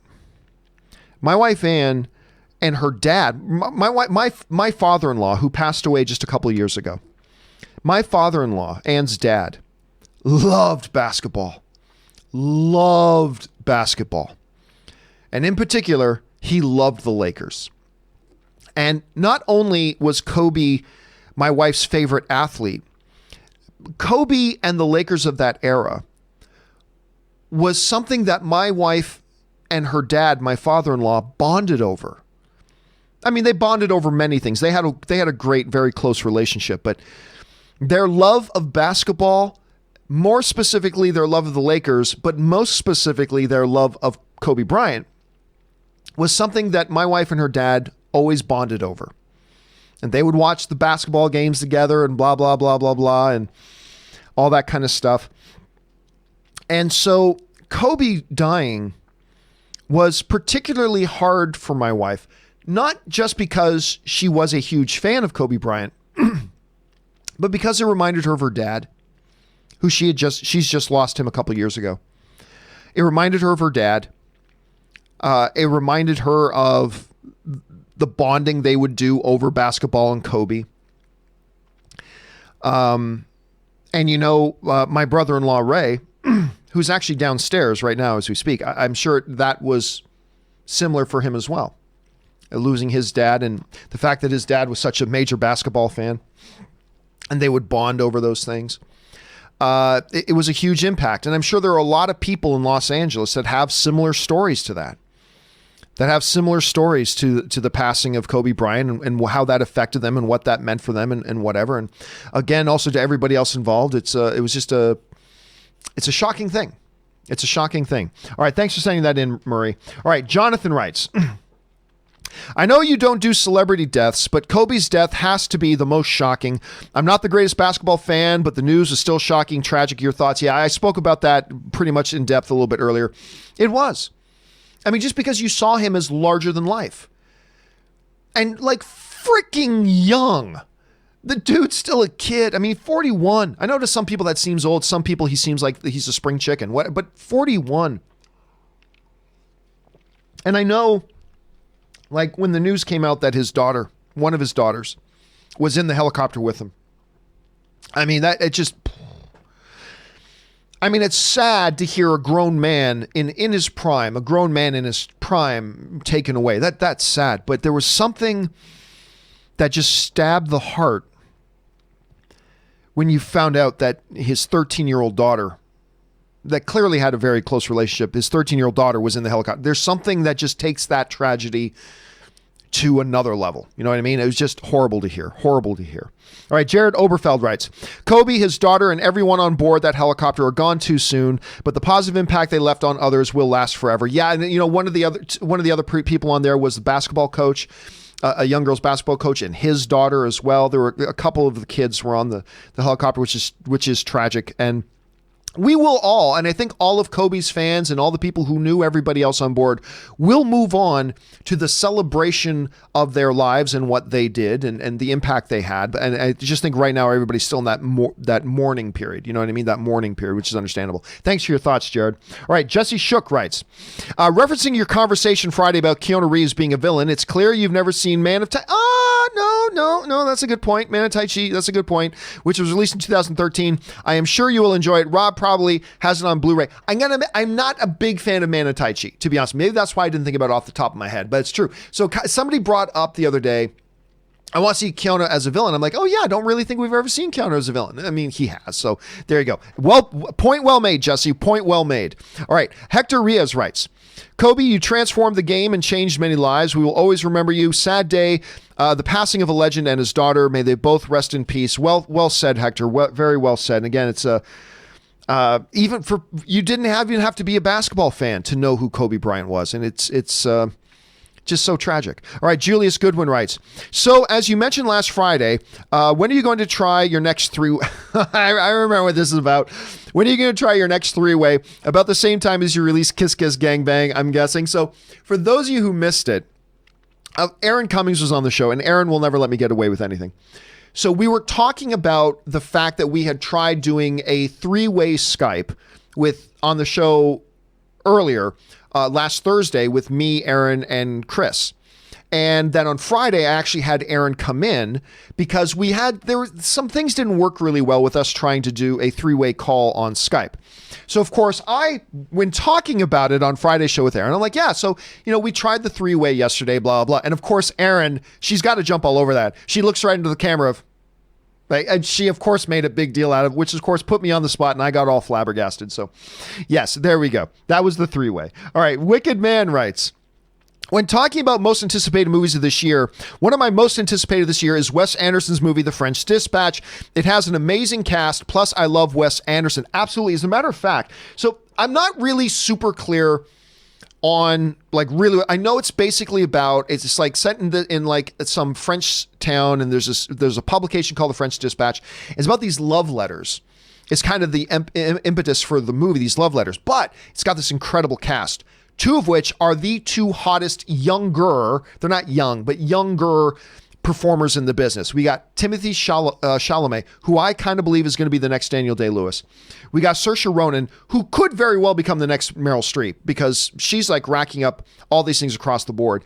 And just a ton of other huge name cast for this movie. And so, well said, Wicked Man. You're absolutely right. The French Dispatch is one that should be high on a lot of people's lists because just look at the talent behind the camera, in front of the camera. The story sounds like whatever. I don't know what to make of the story. We don't know enough about it yet, but when you look at all the talent involved in this thing, dude, it's undeniable. It's absolutely one we should be looking forward to. All right, Wicked Man also writes, one of my most anticipated movies this year is The Many Saints of Newark because of Love the Sopranos. So this is one we've been talking about for a couple of years. One of the directors of a few episodes of Sopranos is directing a movie called The Many Saints of Newark, which is a prequel to The Sopranos. It's when Tony Soprano was actually just a young boy. It's really more about his parents. So Tony Soprano is in it, but he's just a young boy at the time. And I believe, why am I freezing on Tony Soprano, the actor's name? Anyway, his son in real life is actually also in the movie, which I think is really cool and interesting. So it's going to be a very intriguing thing to see how this one works out. It's going to be intriguing. I hope it's really good because like most people, we all love The Sopranos. So it's going to be really interesting to see how that turns out. D308X writes, John, if you didn't watch Royal Rumble, and we did, if you didn't watch Royal Rumble, Hall of Famer Edge came back after being forced to retire for 9 years. The stadium exploded. I suggest you check it out as it was the only thing that made me genuinely smile after the Kobe news. As a matter of fact, yep, a bunch of friends came over last night and we did indeed watch Royal Rumble. I don't watch a ton of WWE anymore like I used to when I was younger. Like I used to watch it religiously. But every year I will still sit down and watch a lot of the big pay-per-views. So it was me and our friend Ryan Kaori and Nigel McGuinness. If you're into wrestling, you know Nigel because he's one of the color commentators on WWE's NXT. So Nigel wasn't working the event, so he was here last night and we were watching it with him as well. And Edge coming out surprised us all because I was still watching wrestling when Edge had to retire. Good Canadian kid, by the way. Just want to throw that out there. When Edge had to retire, it was so sad. And it was great. He came out to the ring, made this big announcement. He's talked to his doctors. There was problems in his neck, and they were afraid that if he took many more bumps to it, it was going to be very bad for him. It could end up paralyzing him. And so he had to retire. That was 9 years ago. And so, I mean, clearly he's made a lot of progress and the doctors cleared him. And 9 years later, he came out and did great and the audience loved it. And I got to tell you, as somebody who used to watch wrestling in the era when Edge was a wrestler, it was pretty cool to see the Rated R Superstar back. I got to say, it was pretty good. It was pretty good. All right. Dimsum05 writes, Number one, The Gentleman was great. It was great. I love this movie. The Toddlers were legendary. Number two, Kobe was so legendary. He affected people that don't even follow basketball. His daughter going His daughter also dying, unfortunately, made it all the more bitter. It absolutely did. 3, finally saw Brittany runs a marathon. Got to start counting again. There you go. But yeah, again, it was really a double punch to the face. Because you heard about Kobe passing, which just shocked everybody. I think the word is disbelief for all the reasons that I talked about earlier. Just absolute disbelief. But it was the follow-up punch to the face, which adds to any tragedy when you found out that kids were on board, one of which was Kobe's daughter and others. That was just the extra punch to the balls. I mean, it was just so hard to hear and very, very sad. John Hine writes, over under 50% Batman, Ben Affleck Batman cameo in Birds of Prey. Listen, I said earlier, I don't think that's going to happen. I just threw it out there. I mean, what if? I mean, wouldn't that kind of justify the idea of holding off a review embargo? Maybe. I'm still going to go under 15%. I think it's a very, very small, I'll say like 1% chance, 1%. I think there's a better chance, even though I don't think this is going to happen either, but I think there's a better chance that a Robert Pattinson Batman makes cameo, although I don't think that's likely either for many, many, many reasons, but I think it's more likely than a Ben Affleck one. So we'll see how that kind of turns out. All right. Next up, Jared McBride writes, prayers go out to Kobe Bryant's family and the other passengers' families. I can't imagine what their families are going through right now. All we can do is give them love and support. I mean, I can't handle trying to think of what a family, whether it's Kobe's or that other coach or any of the other family members, like not only did Kobe's family lose their husband and their father, they also lost a daughter and a sister. Same day, same time. I'm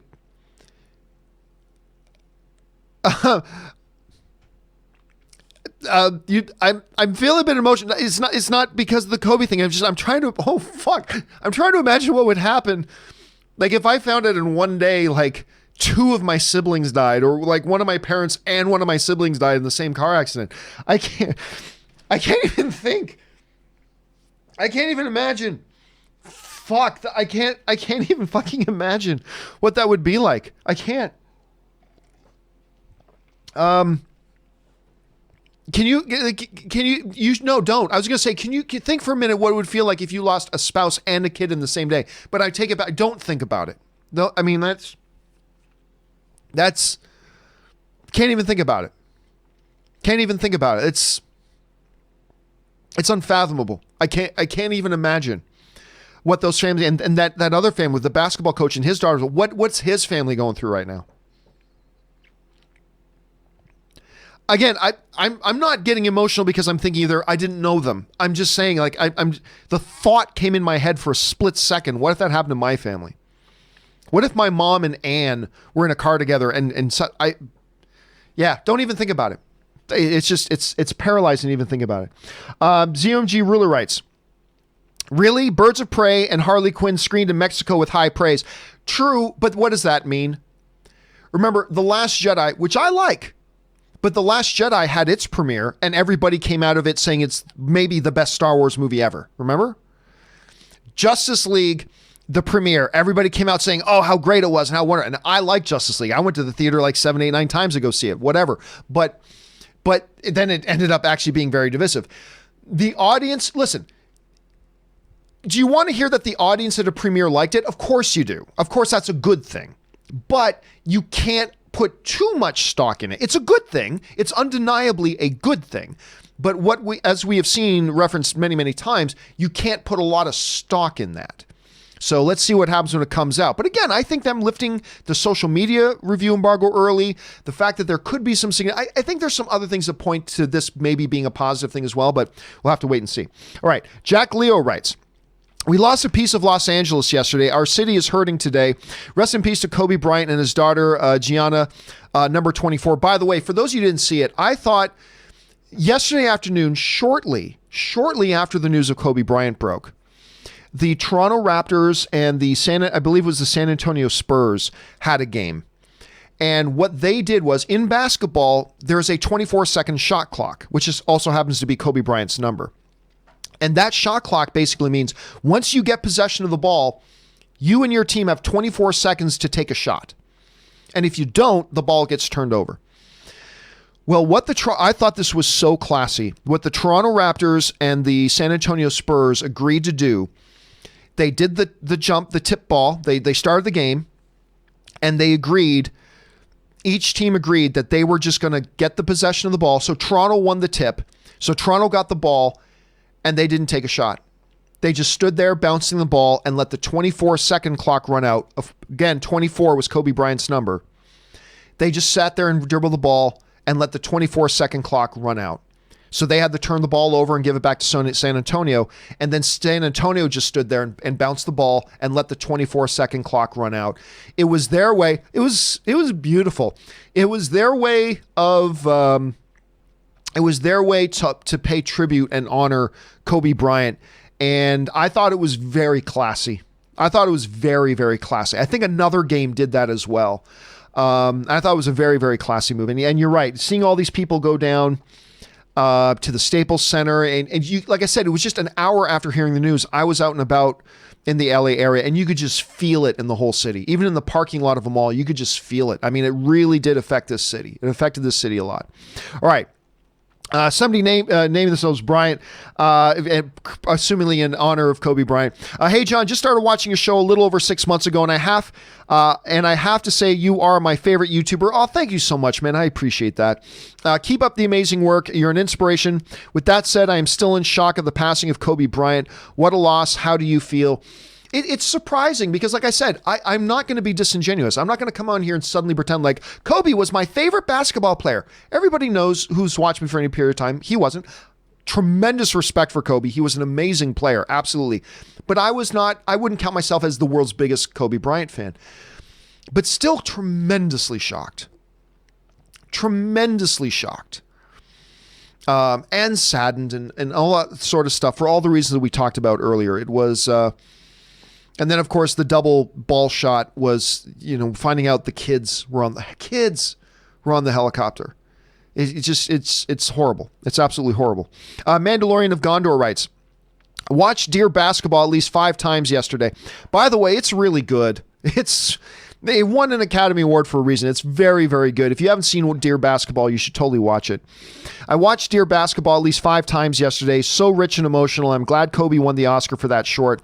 Hope he gets a shout out at the Oscars and Super Bowl. I'm okay if they don't give him a shout out at the Super Bowl. Wasn't their sport. It wasn't their thing. I'm not saying they shouldn't do it. I'm saying I'm totally cool if they don't, because that's a different thing. But at the Oscars, I really do believe they should. I mean, he is an Academy Award winner. He's an Academy Award winner. What more qualifications do you need to have to be mentioned in the in memoriam at the Academy Awards than being an Academy Award winner? So I'm with you. I really do hope they do that as well. But I'm okay if they don't at the Super Bowl. I'm okay with that if they don't. But yeah, at the Oscars, I really do think they should. All right, Murray Reich writes, do you think the Oscars will honor Kobe Bryant despite being an awards event? Again, a lot of people forget, but he is an Academy Award winner. He's part of the alum. He is a part of the alum. Again, to me, the only question is, do they do it at this Academy Awards or do they wait till next year? And I'm okay with either. I'm okay if you bend the definition a little bit and include it this year, because he didn't pass away in 2019. He passed away in 2020. And I'm also okay if they decide to wait until next year to honor him in the, as those who passed away in 2020. So I'm okay either way, but I do think they will do it, whether it's this Oscars or next Oscars. I do believe they will do it. And I believe they should. Murray Reich writes, do you guys remember when Nipplegate at the Super Bowl? Oh, I remember that. Where were you when it happened? Well, listen, there is you've got to be a special kind of naive if you don't think for a second that the Janet Jackson, Justin Timberlake nipple slip wasn't completely planned and on purpose. I know they say all such stuff. I'm telling you, that was clearly on purpose. I was at a buddy's place watching the Super Bowl when that happened. But yes, Nipplegate will go down in infamy in the history of the Super Bowl. All right. Moving Nowhere in Love writes, Thanks, John. You have great integrity. Oh, thank you so much for that. Moving to Nowhere in Love. I appreciate that very much. Thanks for supporting the channel, man. All right. Noah Mellemstrand writes, with the rumors of a reboot to Princess Bride, how appropriate would it be if Fred Savage appeared in it to read the book to his son, which would uphold the tradition passed down from his grandfather? Thanks for your time, and I have spoken. I don't think you need to do that, but that would be pretty damn poetic if they did. Again, not something they need to do, but you bring back Fred Savage to do that, to kind of give that sense just for the audience of a continuity of this story being now passed down to a new generation. Because The Princess Bride is one of the greatest films ever to watch. I'm not saying it's one of the greatest films of all time. I'm saying it's one of the greatest films to watch. Princess Bride is on a level of special that very few films are. So don't need to do that. But if they did, there would be something very special, Noah, and very poetic about it if they did. Because not only does it speak to the movie being passed down through the generation where you get Fred Savage being the kid in the bed to now being the father, the uncle, the grandfather, if you want to age him up a bit, now telling the story. I think it would also be symbolic of the audience now passing this story to a next generation. I think it'd be really special if they did that. Now, whether they should make a reboot of Princess Bride is a totally another discussion. All right, Philip Carbon writes, hey, John, I really want to watch The Mandalorian and Marvel's Runaways. Will $6.99 allow me to watch both shows, or do I have to pay the $12.99 price? So, yeah, Runaways is on Hulu. Mandalorian is, of course, on Disney+. Now, there is a package deal out there where you can get Hulu and Disney Plus and ESPN Plus. Not a lot of you watch ESPN Plus. I do for all the UFC stuff because obviously my history with MMA. But I believe you do have to get the bundle. Or just get Disney Plus on its own and Hulu on its own. But I believe it's cheaper to get the bundle. So yeah, I do believe to watch Runaways, you've got to have Hulu. And I could be mistaken, but that's my understanding of it. I don't believe that Runaways is on Disney Plus, and Mandalorian is not on Hulu. So I believe you have to have both to watch them. If you guys know that there's a different way, legal way, by all means, jump into the comments section and give Philip a hand there, but I believe you do have to have both of those services, I think. All right, Sam O'Neill writes, I love the original Star Wars movies. I mostly like the prequels. But I'm not a huge fan of the first two sequels, but love The Rise of Skywalker. The opening scene made Kylo my favorite character in Star Wars. Also, Jar Jar Binks is a guilty pleasure of mine. Everybody's allowed to have a guilty pleasure, Sam. That's perfectly fine. And yeah, listen, that just really goes to point to the whole subjectivity of film, not just in film in general, but also just in the Star Wars community itself. Because you get people in the Star Wars community like myself that didn't like Rise of Skywalker. I wish I did. I wanted to like it. I'm not saying it's a burning dumpster fire, but I didn't like The Rise of Skywalker. I thought it was a poor movie. But there are lots of other Star Wars fans like yourself that really did like it. And that's just the subjective nature of film, man. And if you liked it, that's great. I'm glad if you like something that I don't like. Because I want everybody to get something out of everything that they watch, even if it's something I don't get something out of at the same time. So I'm glad you liked it, man. All right. Steve Alexander writes, R.I.P. Kobe Bryant. He was my hero growing up. Steve, you're not alone, friend. You're not alone. There were a lot of people, especially in LA, but also all over the world, that he was really a hero to them. Superman Steve writes, how are you and where are we at here? Oh, how are you and Ann feeling about Kobe? Also, I find it incredibly stupid that your show hadn't even started yet and people have already put in a thumbs down. When I see that, I always think, what a really stupid person. Have a truly incredible day. Well, listen, that is true of every live stream. I mean, every live show I see, there are some people who just go in and put a thumbs down something before a stream even starts. It happens. I'm not immune to that either. It's fine. Who cares? Doesn't matter. As far as how Ann's feeling today, she's good. She's good. Like I said, I think the main part for Ann wasn't exclusively about the fact that Kobe is her all-time favorite athlete. It was the connection and the bond and the bonding done between her and her dad over Kobe. And I think that was hard. So there were moments, it was hard for Ann yesterday. It was hard. She seemed good today though. 5 minutes before my show starts, she comes in here every day, gives me a kiss to say goodbye because she leaves for work about 5 to 10 minutes before I start my show. So she comes in, gives me a kiss, says goodbye. She seemed like she was doing pretty good today. I'll check in with her later, but she seems to be doing pretty good today. Thank you for asking, Superman Steve. That was very nice of you. All right, Toonie2 writes, I'm not surprised, even as a Harley Quinn fan, I have no excitement for this movie. Again, I don't have any excitement for it either, but hey, I had zero excitement for the Harley Quinn animated show. Now I freaking love it. Who knew? Go figure. And again, the social, if I understand it right, the social media review is going to, or social media embargo is going to lift early. So that's a positive sign. It's just, normally, yes, a movie lifting its review embargo the day before the movie comes out, total red flag. Total red flag. And I'm not looking forward to this movie, but there are some other circumstances here that I think mitigate it. And so I think if you're looking forward to this movie, I wouldn't be too worried about this. Honestly, I think if you're excited for this Harley Quinn movie, I don't think this review embargo thing you should worry about it all that much because of these mitigating circumstances that we've already covered. So it could be okay. Let's see. All right, Ryan Lohner writes, I finished the first 2 Witcher books, and one of the stories in the first season skip, I really hope is in season 2. I can best describe it as The Little Mermaid, written by H.P. Lovecraft. That's something that a lot of people have been mentioning, Ryan, is the fact that, like, I've never read the Witcher books either, but a lot of people have been mentioning that there's a lot of coordinated fairy tale stuff in it, that a lot of the story connects with various fairy tales on different levels. And I found that fascinating, especially considering that other than, there's the djinn in, there's that episode about the djinn in Witcher. Other than that, the show didn't really touch on that all that much, right? So it'll be interesting to see if they do delve into that stuff a little bit moving forward, or if they stay away from it. Because I'll tell you what, they stayed away from it in season 1 for the most part, and it was still a great, great show. So I'm okay with whatever direction they decide to go, but it will be interesting to see what they do there.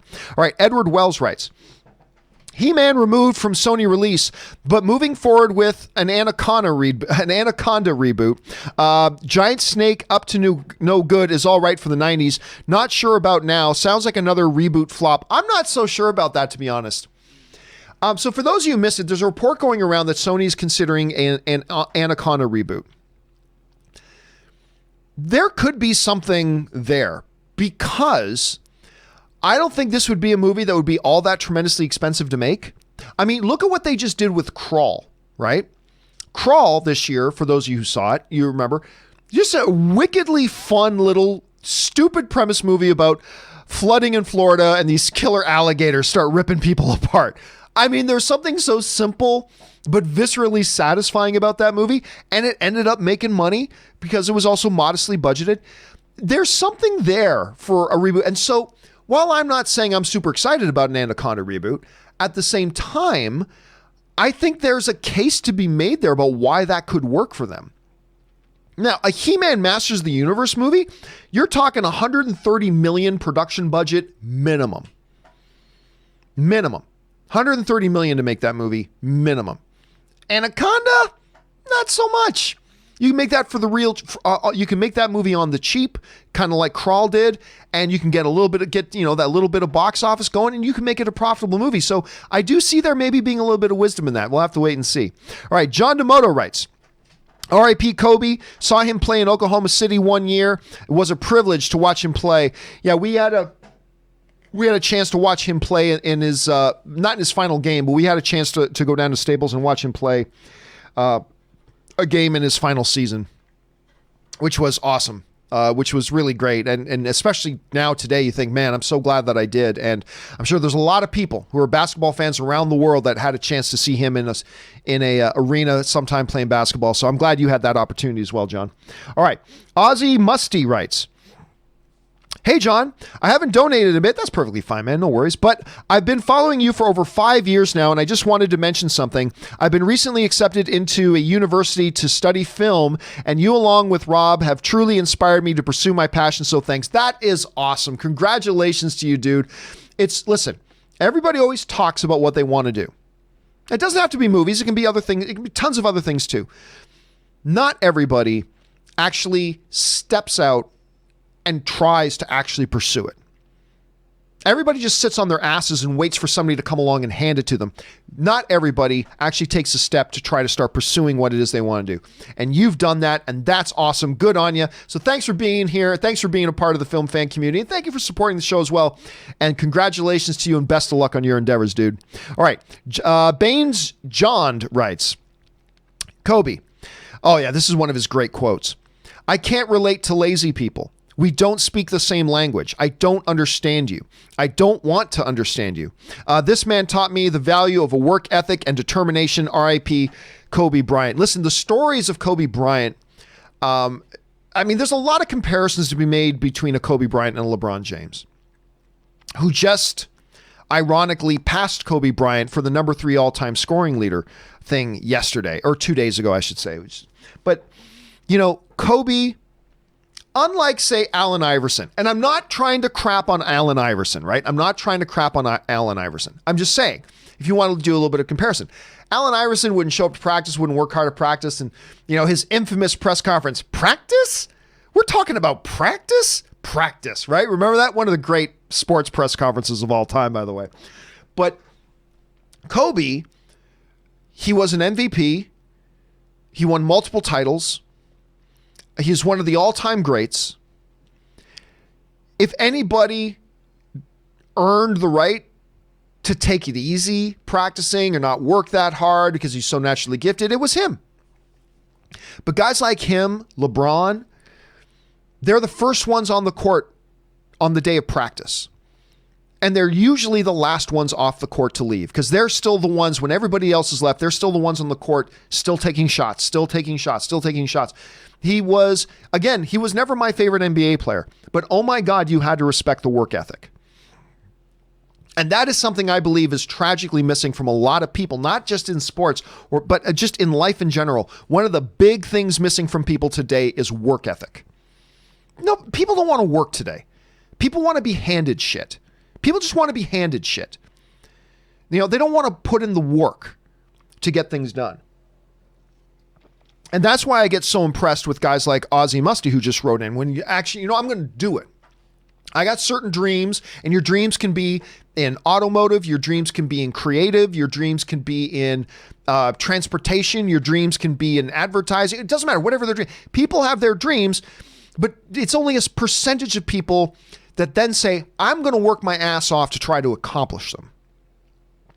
That's the difference, I think, between a lot of people. And Kobe Bryant he kind of epitomized that way of thinking. And even when I was cheering so hard against him when the Celtics would be playing them in the finals, you always got to tip your cap to a dude who's that talented, that has that kind of work ethic. Always respected that.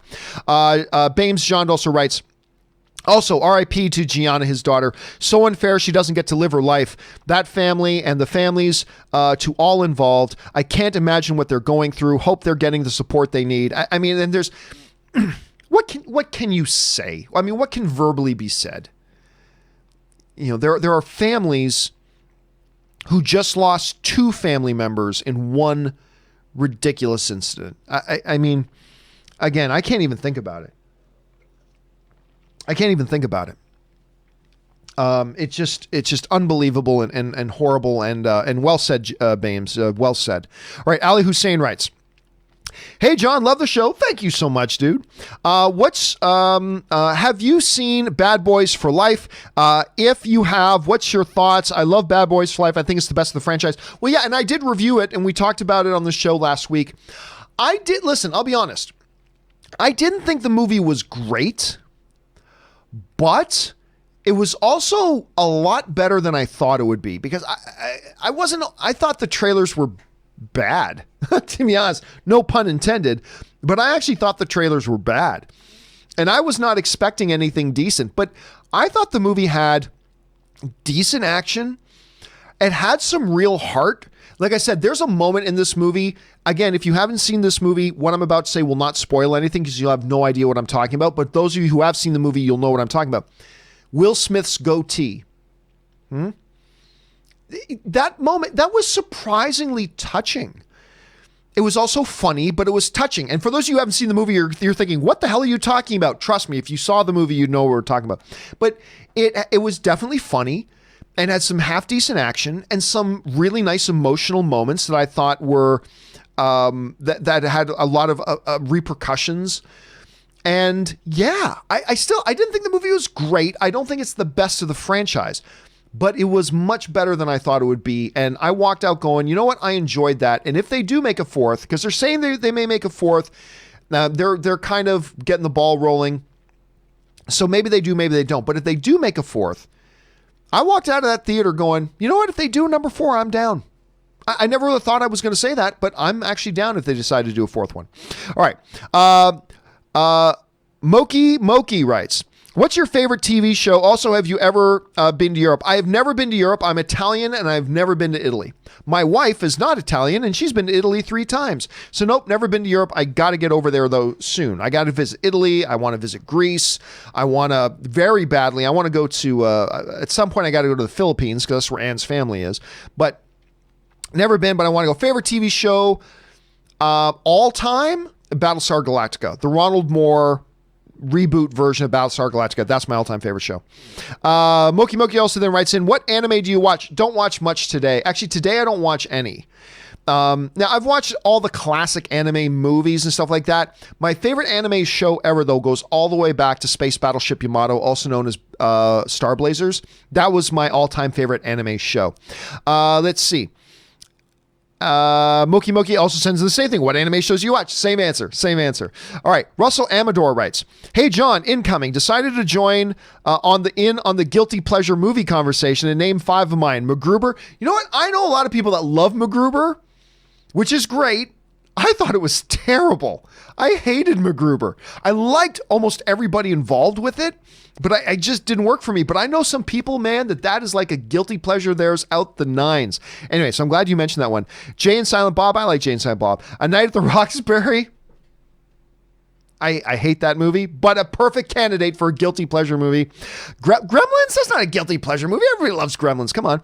And Dude, Where's My Car? That's, you know what? Other than Gremlins, Russell, that is a really good representation of a truly guilty pleasure movie. Well done. All right, Mr. 47 writes, where are we at? Mr. 47 writes, yesterday was such a loss. Kobe was a hero. He wasn't perfect, but he was the embodiment of drive and ambition. With hard work, you can achieve anything. He taught us all that. The fact that his daughter, who was destined to follow in the same path, also died was just too much to bear. RIP to all 9 victims, and our thoughts and prayers are with their families. Well said, Mr. And again, listen, I know Kobe Kobe had his controversies. Kobe had his faults. I'm not brushing over those, and I'm not sweeping those under the rug. What I am saying is there will be plenty of time for people to reflect on those things, discuss those things, debate those things. There will be time for that later, not today, not this week, later. And then later, as a little bit of time passes, history will look back and people will look back and they will discuss the imperfections of Kobe's character, the controversies, both that were brought on him and those that were self-inflicted. There will be time to talk about those things. And I'm not saying people shouldn't. Of course they should. But not today. Not this week. Not right now. There will be time for that. I'm sure it'll come. Right now, it's a freaking ridiculous tragedy. It is a freaking ridiculous tragedy right now. So anyway, well said, Mr. 47. All right. Let's see. Jared Smith writes, Last Starfighter / Flight of the Navigator would be great for a reboot. Both of those would be good for a reboot. What are you and the gang's thoughts of the Greatest American Hero reboot with the love of superheroes out there today, TV or film? Thanks. You know what? The Greatest American Hero. Look at what's happened to me. I can't believe it myself. Come on. You all know the theme song to Greatest American Hero. Believe it or not. Anyway, so Greatest American Hero. It was one of those shows that was ahead of its time. Much like Mystery Men was ahead of its time. Greatest American Hero was ahead of its time. For those of you who don't know anything about the Greatest American Hero, it's basically this average dude who comes across this super suit that is alien in origin, and when he wears it, he develops these superpowers, but he struggles with knowing how to use them, and then it becomes a crime of the week sort of thing where he tries to help people. I don't know I mean, there are a lot of the superhero movies today that have already kind of embraced that somebody now with powers and don't really know how to use the powers. Look, Shazam was just kind of one of those, right? This kid now, it's not just finding a super suit, but he gets imbued with these superhuman powers and struggles to know how to use them and, all that kind of stuff. So I don't know if narratively there's a need for it. And I don't know if there's enough of a nostalgia factor because not everybody watched Greatest American Hero. And it was a long time ago. I was a kid when that came out. So I don't know. I'll say this, Jared. I would at least be curious if they did one. I would at least be curious, but I don't know if I'm a studio executive, if I greenlight such a thing, because I don't know if there's enough unique there right now. But if they did, I'd be intrigued. Interesting question, Jared. Thanks for bringing that one up. All right. Ethan Elia just sends in a super chat to be supportive. Thank you, Ethan. We appreciate that, man. Rodney Alexander writes, at some point with the Spider-Man and Venom, what are the chances Spidey gets infected by it down the road, or is it one and done from the first go-round? Let me read it again because I'm not really sure I understand what you're asking, Rodney. At some point with the Spider-Man and Venom, what the chances Spidey gets infected or gets the symbiote by it down the road, or is it a one and done from the first go round? Well, remember the first go round is completely disattached from this current movie universe. So listen, there's a lot of things in that question, Rodney, that assume a number of things. Because number one, we don't even know if Spider-Man and Venom are going to cross over. There's a lot of speculation and a lot of anecdotal evidence to suggest that they might, but as of right now, we don't know that Spider-Man and Venom are ever going to cross over. We don't know that yet. But if they do, if we get Tom Holland and Tom Hardy crossing over, which I got to admit I'm totally down for, do we see Spider-Man getting the symbiote? I don't think they will. But John, in the comics, I know, but these aren't the comics. These are the movies. These are different things. I got it kind of the way they've set up, Brock and the symbiote's relationship and all that. I don't see them having the need to explore that part of the story lore. So this might be unpopular, but I'm going to go out and say I don't think they will. I don't think Spider-Man would get the symbiote. If Spider-Man crosses over with Venom in the next year or two, I don't think we see Spider-Man getting the symbiote. Again, that's making a huge assumption that Spider-Man is even in a Venom movie or vice versa. But if they do, I don't think we see that happen. I don't think we do. So I don't know. Could be wrong about that, but we'll have to wait and see. All right. Thanks for sending that in, Rodney. All right. Lowell writes, it's great to hear your voice, John. Thank you so much. Thank you for being here. Continue to bring on the filthy. Such a heartbreaking day for many of us. Yeah, a lot of people, again, especially in this city of Los Angeles and NBA fans around the world. But in Los Angeles in particular, it's a very, very heavy day for a lot of people. And it's just... it just makes you shake your head whenever tragedies like this happen. Anyway, thanks for sending that in, Lowell. Matt Thornton writes, I'm not too optimistic about the Birds of Prey film. I love Margot Robbie, but at the moment, Kaylee Cuoco is the best Harley Quinn. Yeah, but, and listen, Matt, I'm in the same boat.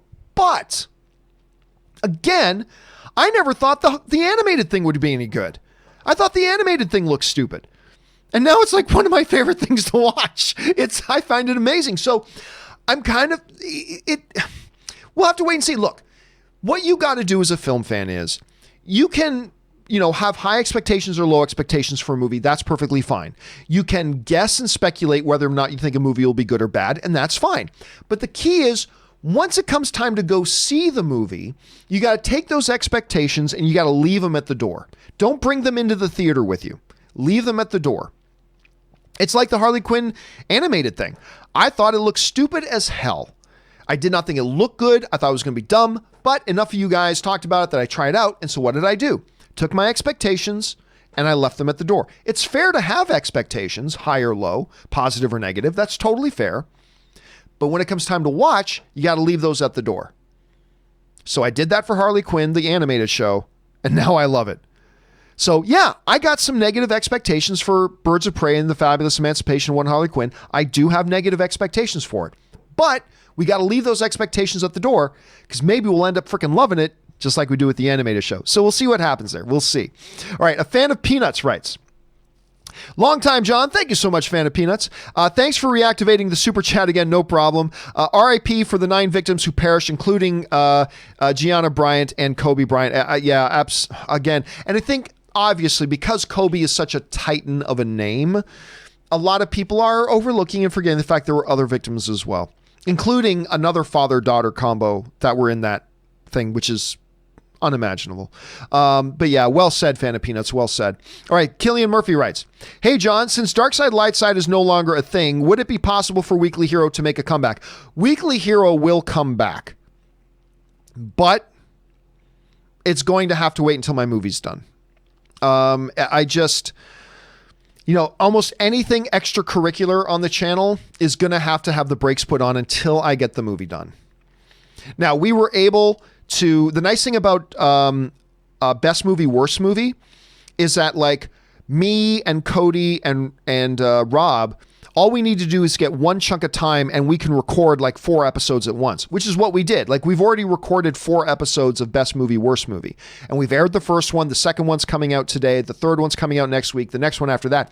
But all we need to do is get one chunk of time where we can get together and knock out 4 or 5 episodes.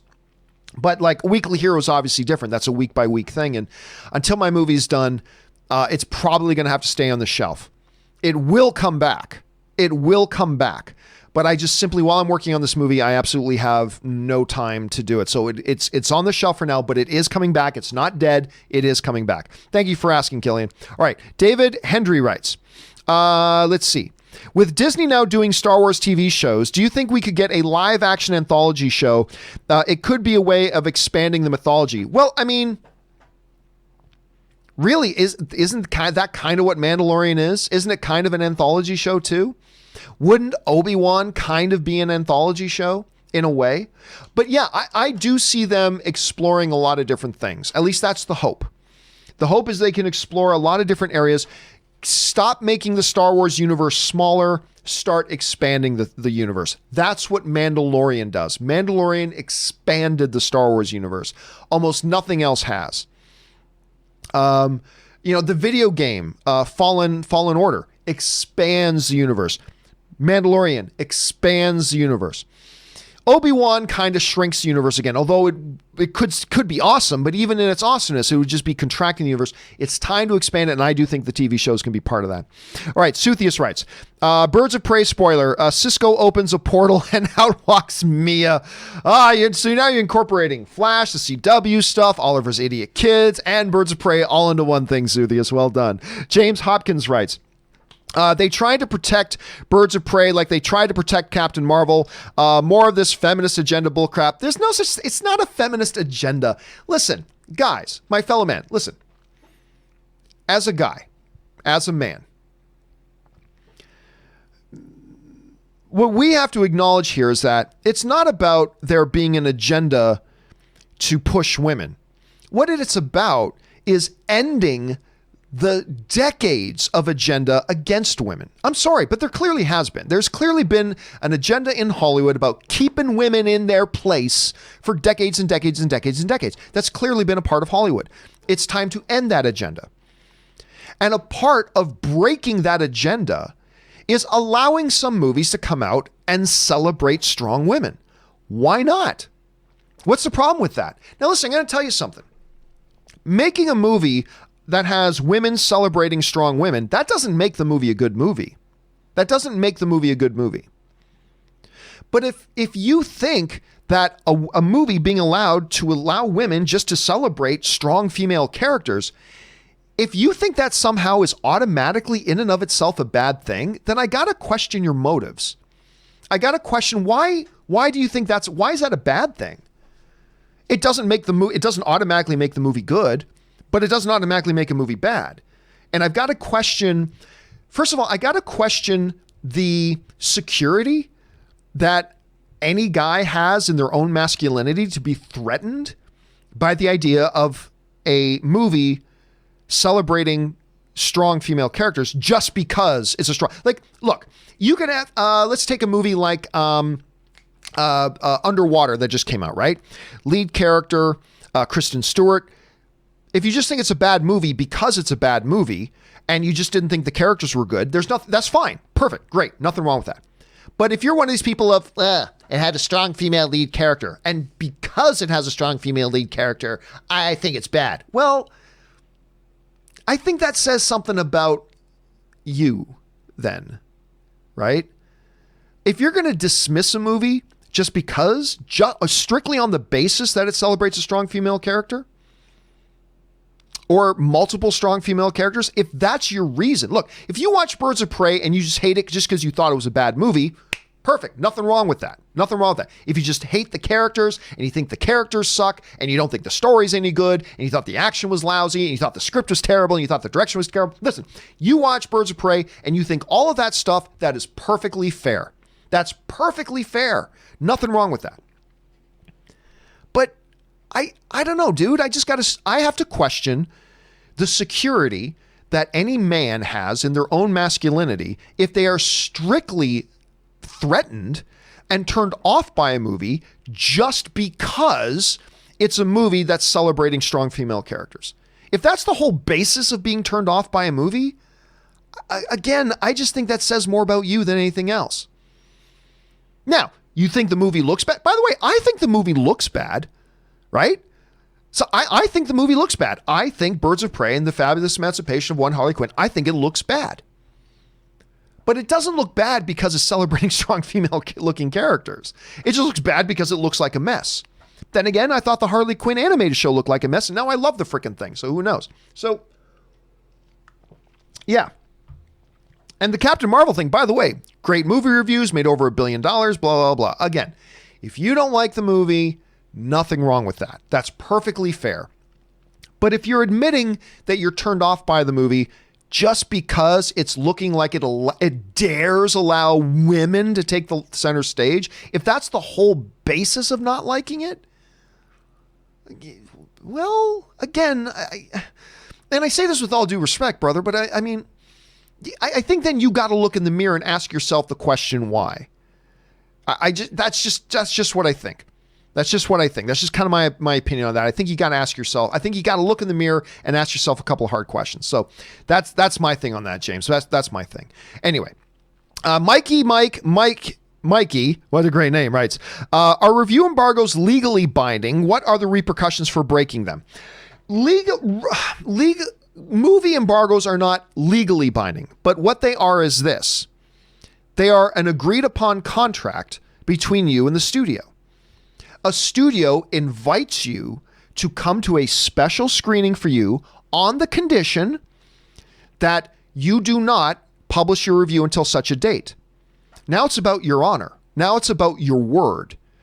Now it's about whether you have any integrity or not. So what's binding is it makes you a piece of shit if you've agreed, yes, I will come to this special screening, and at coming, I acknowledge that we have a review embargo and we won't post a review. Now you go ahead and post a review anyway. Well, it makes you a lying piece of shit.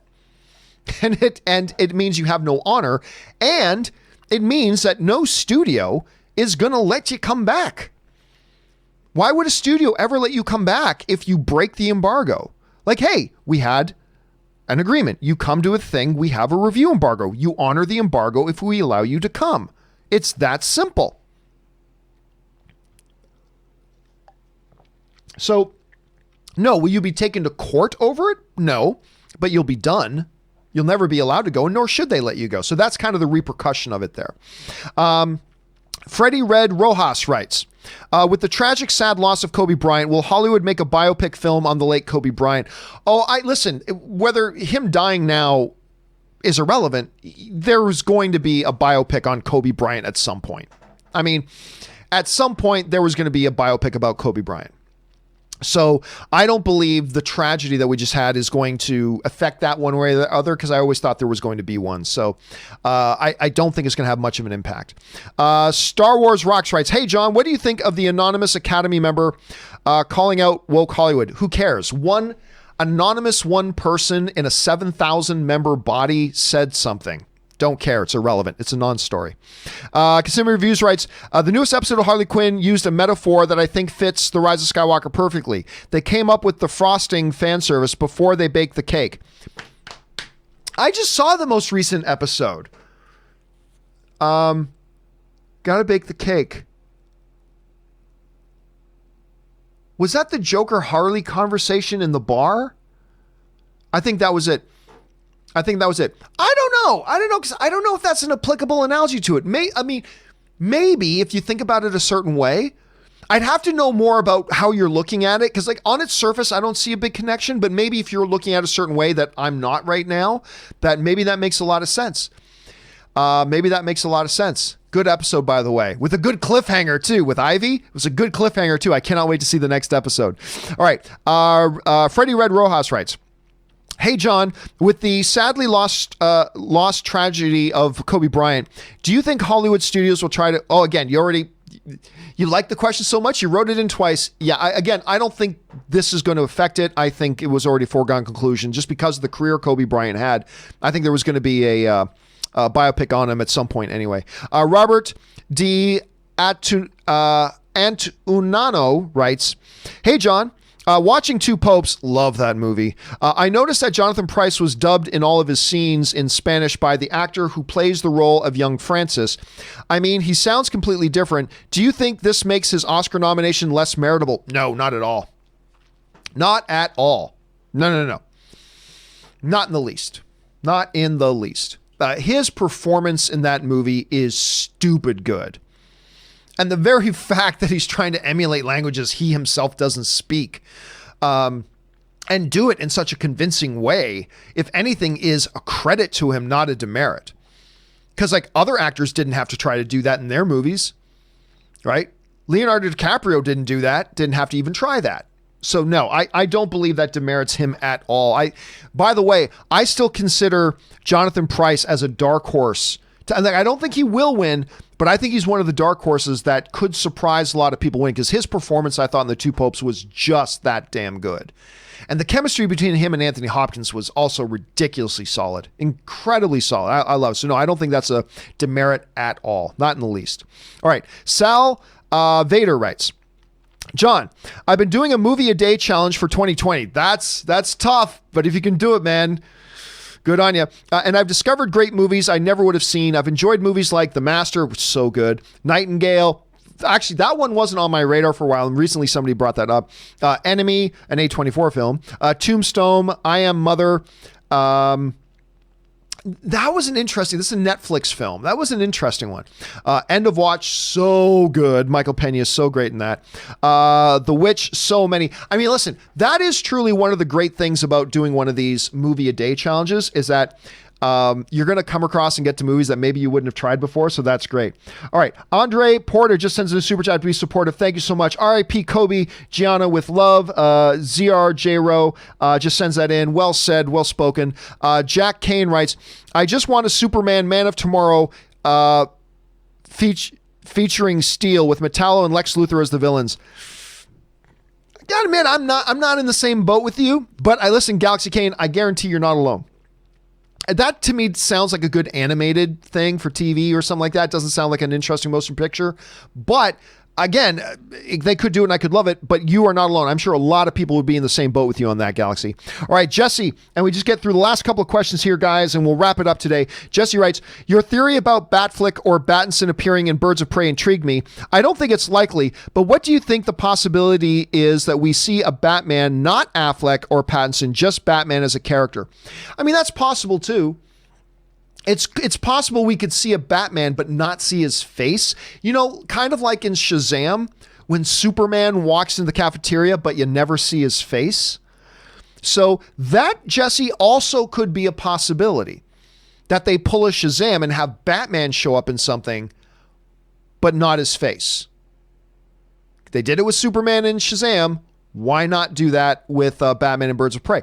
I think that's something I hadn't considered, but I think you're absolutely onto something there. That could be something we'll have to keep our eyes on. All right.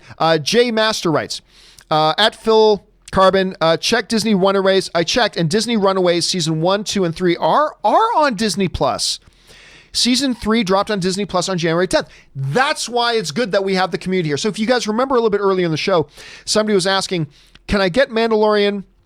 Do I have to get both Hulu and Disney Plus to watch Mandalorian and The Runaways? And I said, I think Runaways is just on Hulu and Mandalorian is just on Thing. But J Master's saying they checked and they're saying that Runaways is on Disney Plus right now. So is that in America? Maybe is that only in one country and not others? I'll have to check that myself, but if that's true, that's really interesting. Thank you for doing a little bit of research there, J Master. I appreciate it. All of us here appreciate it, man. Thank you. Suthius writes, Bad Boys 3 directors did a good job. Then I think they did do a good job. Yeah. I did not think this movie was going to be any good, and I enjoyed it. Again, I didn't think it was a great movie, but I enjoyed it. And what more can you go and all you can ask for is that you enjoy the movie. And I enjoyed Bad Boys 3, and I'd be totally down for a fourth one if they decide to do it. So yeah, I do think the directors did a pretty decent job of it. All right, final question of the day comes to us from James Hopkins, who writes, I meant that's the reason for the embargo. Loved Wonder Woman and Alita Battle Angel. I don't know that that's the reason for the embargo. Again, you got to keep a couple things in mind here. Number one, they are lifting the social media embargo if the reports are true, and I think they are. I could be wrong, but I think they are. A week before the movie comes out. Normally, when a movie doesn't lift its review embargo until the day before, and as it's normally the case, not always, but normally the case is they're doing it because they're trying to hide and protect the movie, they will also have the social media embargo held off until that time as well.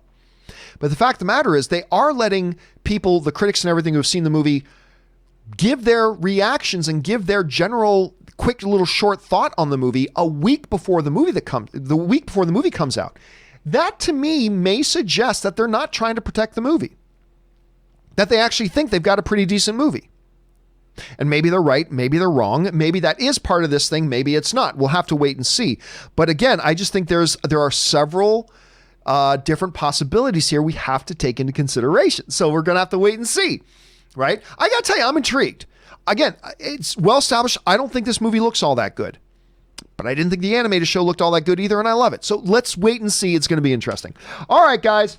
That will do it for today's installment of the John Campea Show. Thank you so much for being here and being a part of the show, guys. Special thank you to all you guys who sent in the questions because number one, you gave us great fun things to talk about. But number two, you supported the channel while you were doing it. And all of us here on the John Campea YouTube channel, thank you so much for that. On tomorrow's John Campea Show, Erin Cummings comes back in. She'll be on the show with me tomorrow. Keep your guys' eyes open for that. Guys, have a terrific, wonderful day. And if anything else, this tragedy with Kobe Bryant, let it remind us all of the very, very all too temporary nature of life. And let that awareness really spur us all to embrace the things we love. Give your mom a call. If you don't live at home, give your mom a call today. If you do live at home, go hug your mom. Tell your best friend that they're important to you. Tell people around you that they're special. Just embrace, let this one tragedy of Academy Award winner Kobe Bryant passing away so tragically really move us to appreciate the things that matter in life and the things that are important to us and the things that are special to us. And also let it motivate us to not put things off till tomorrow because tomorrow is never promised. Anyway, all of my best thoughts and wishes for all of you guys go out to you today. Thank you guys for being here. Thank you for being part of this community. That will do it for me for now, guys. Thank you so much for being a part of this show. My name is John Campea, and until next time, my friends, bye-bye.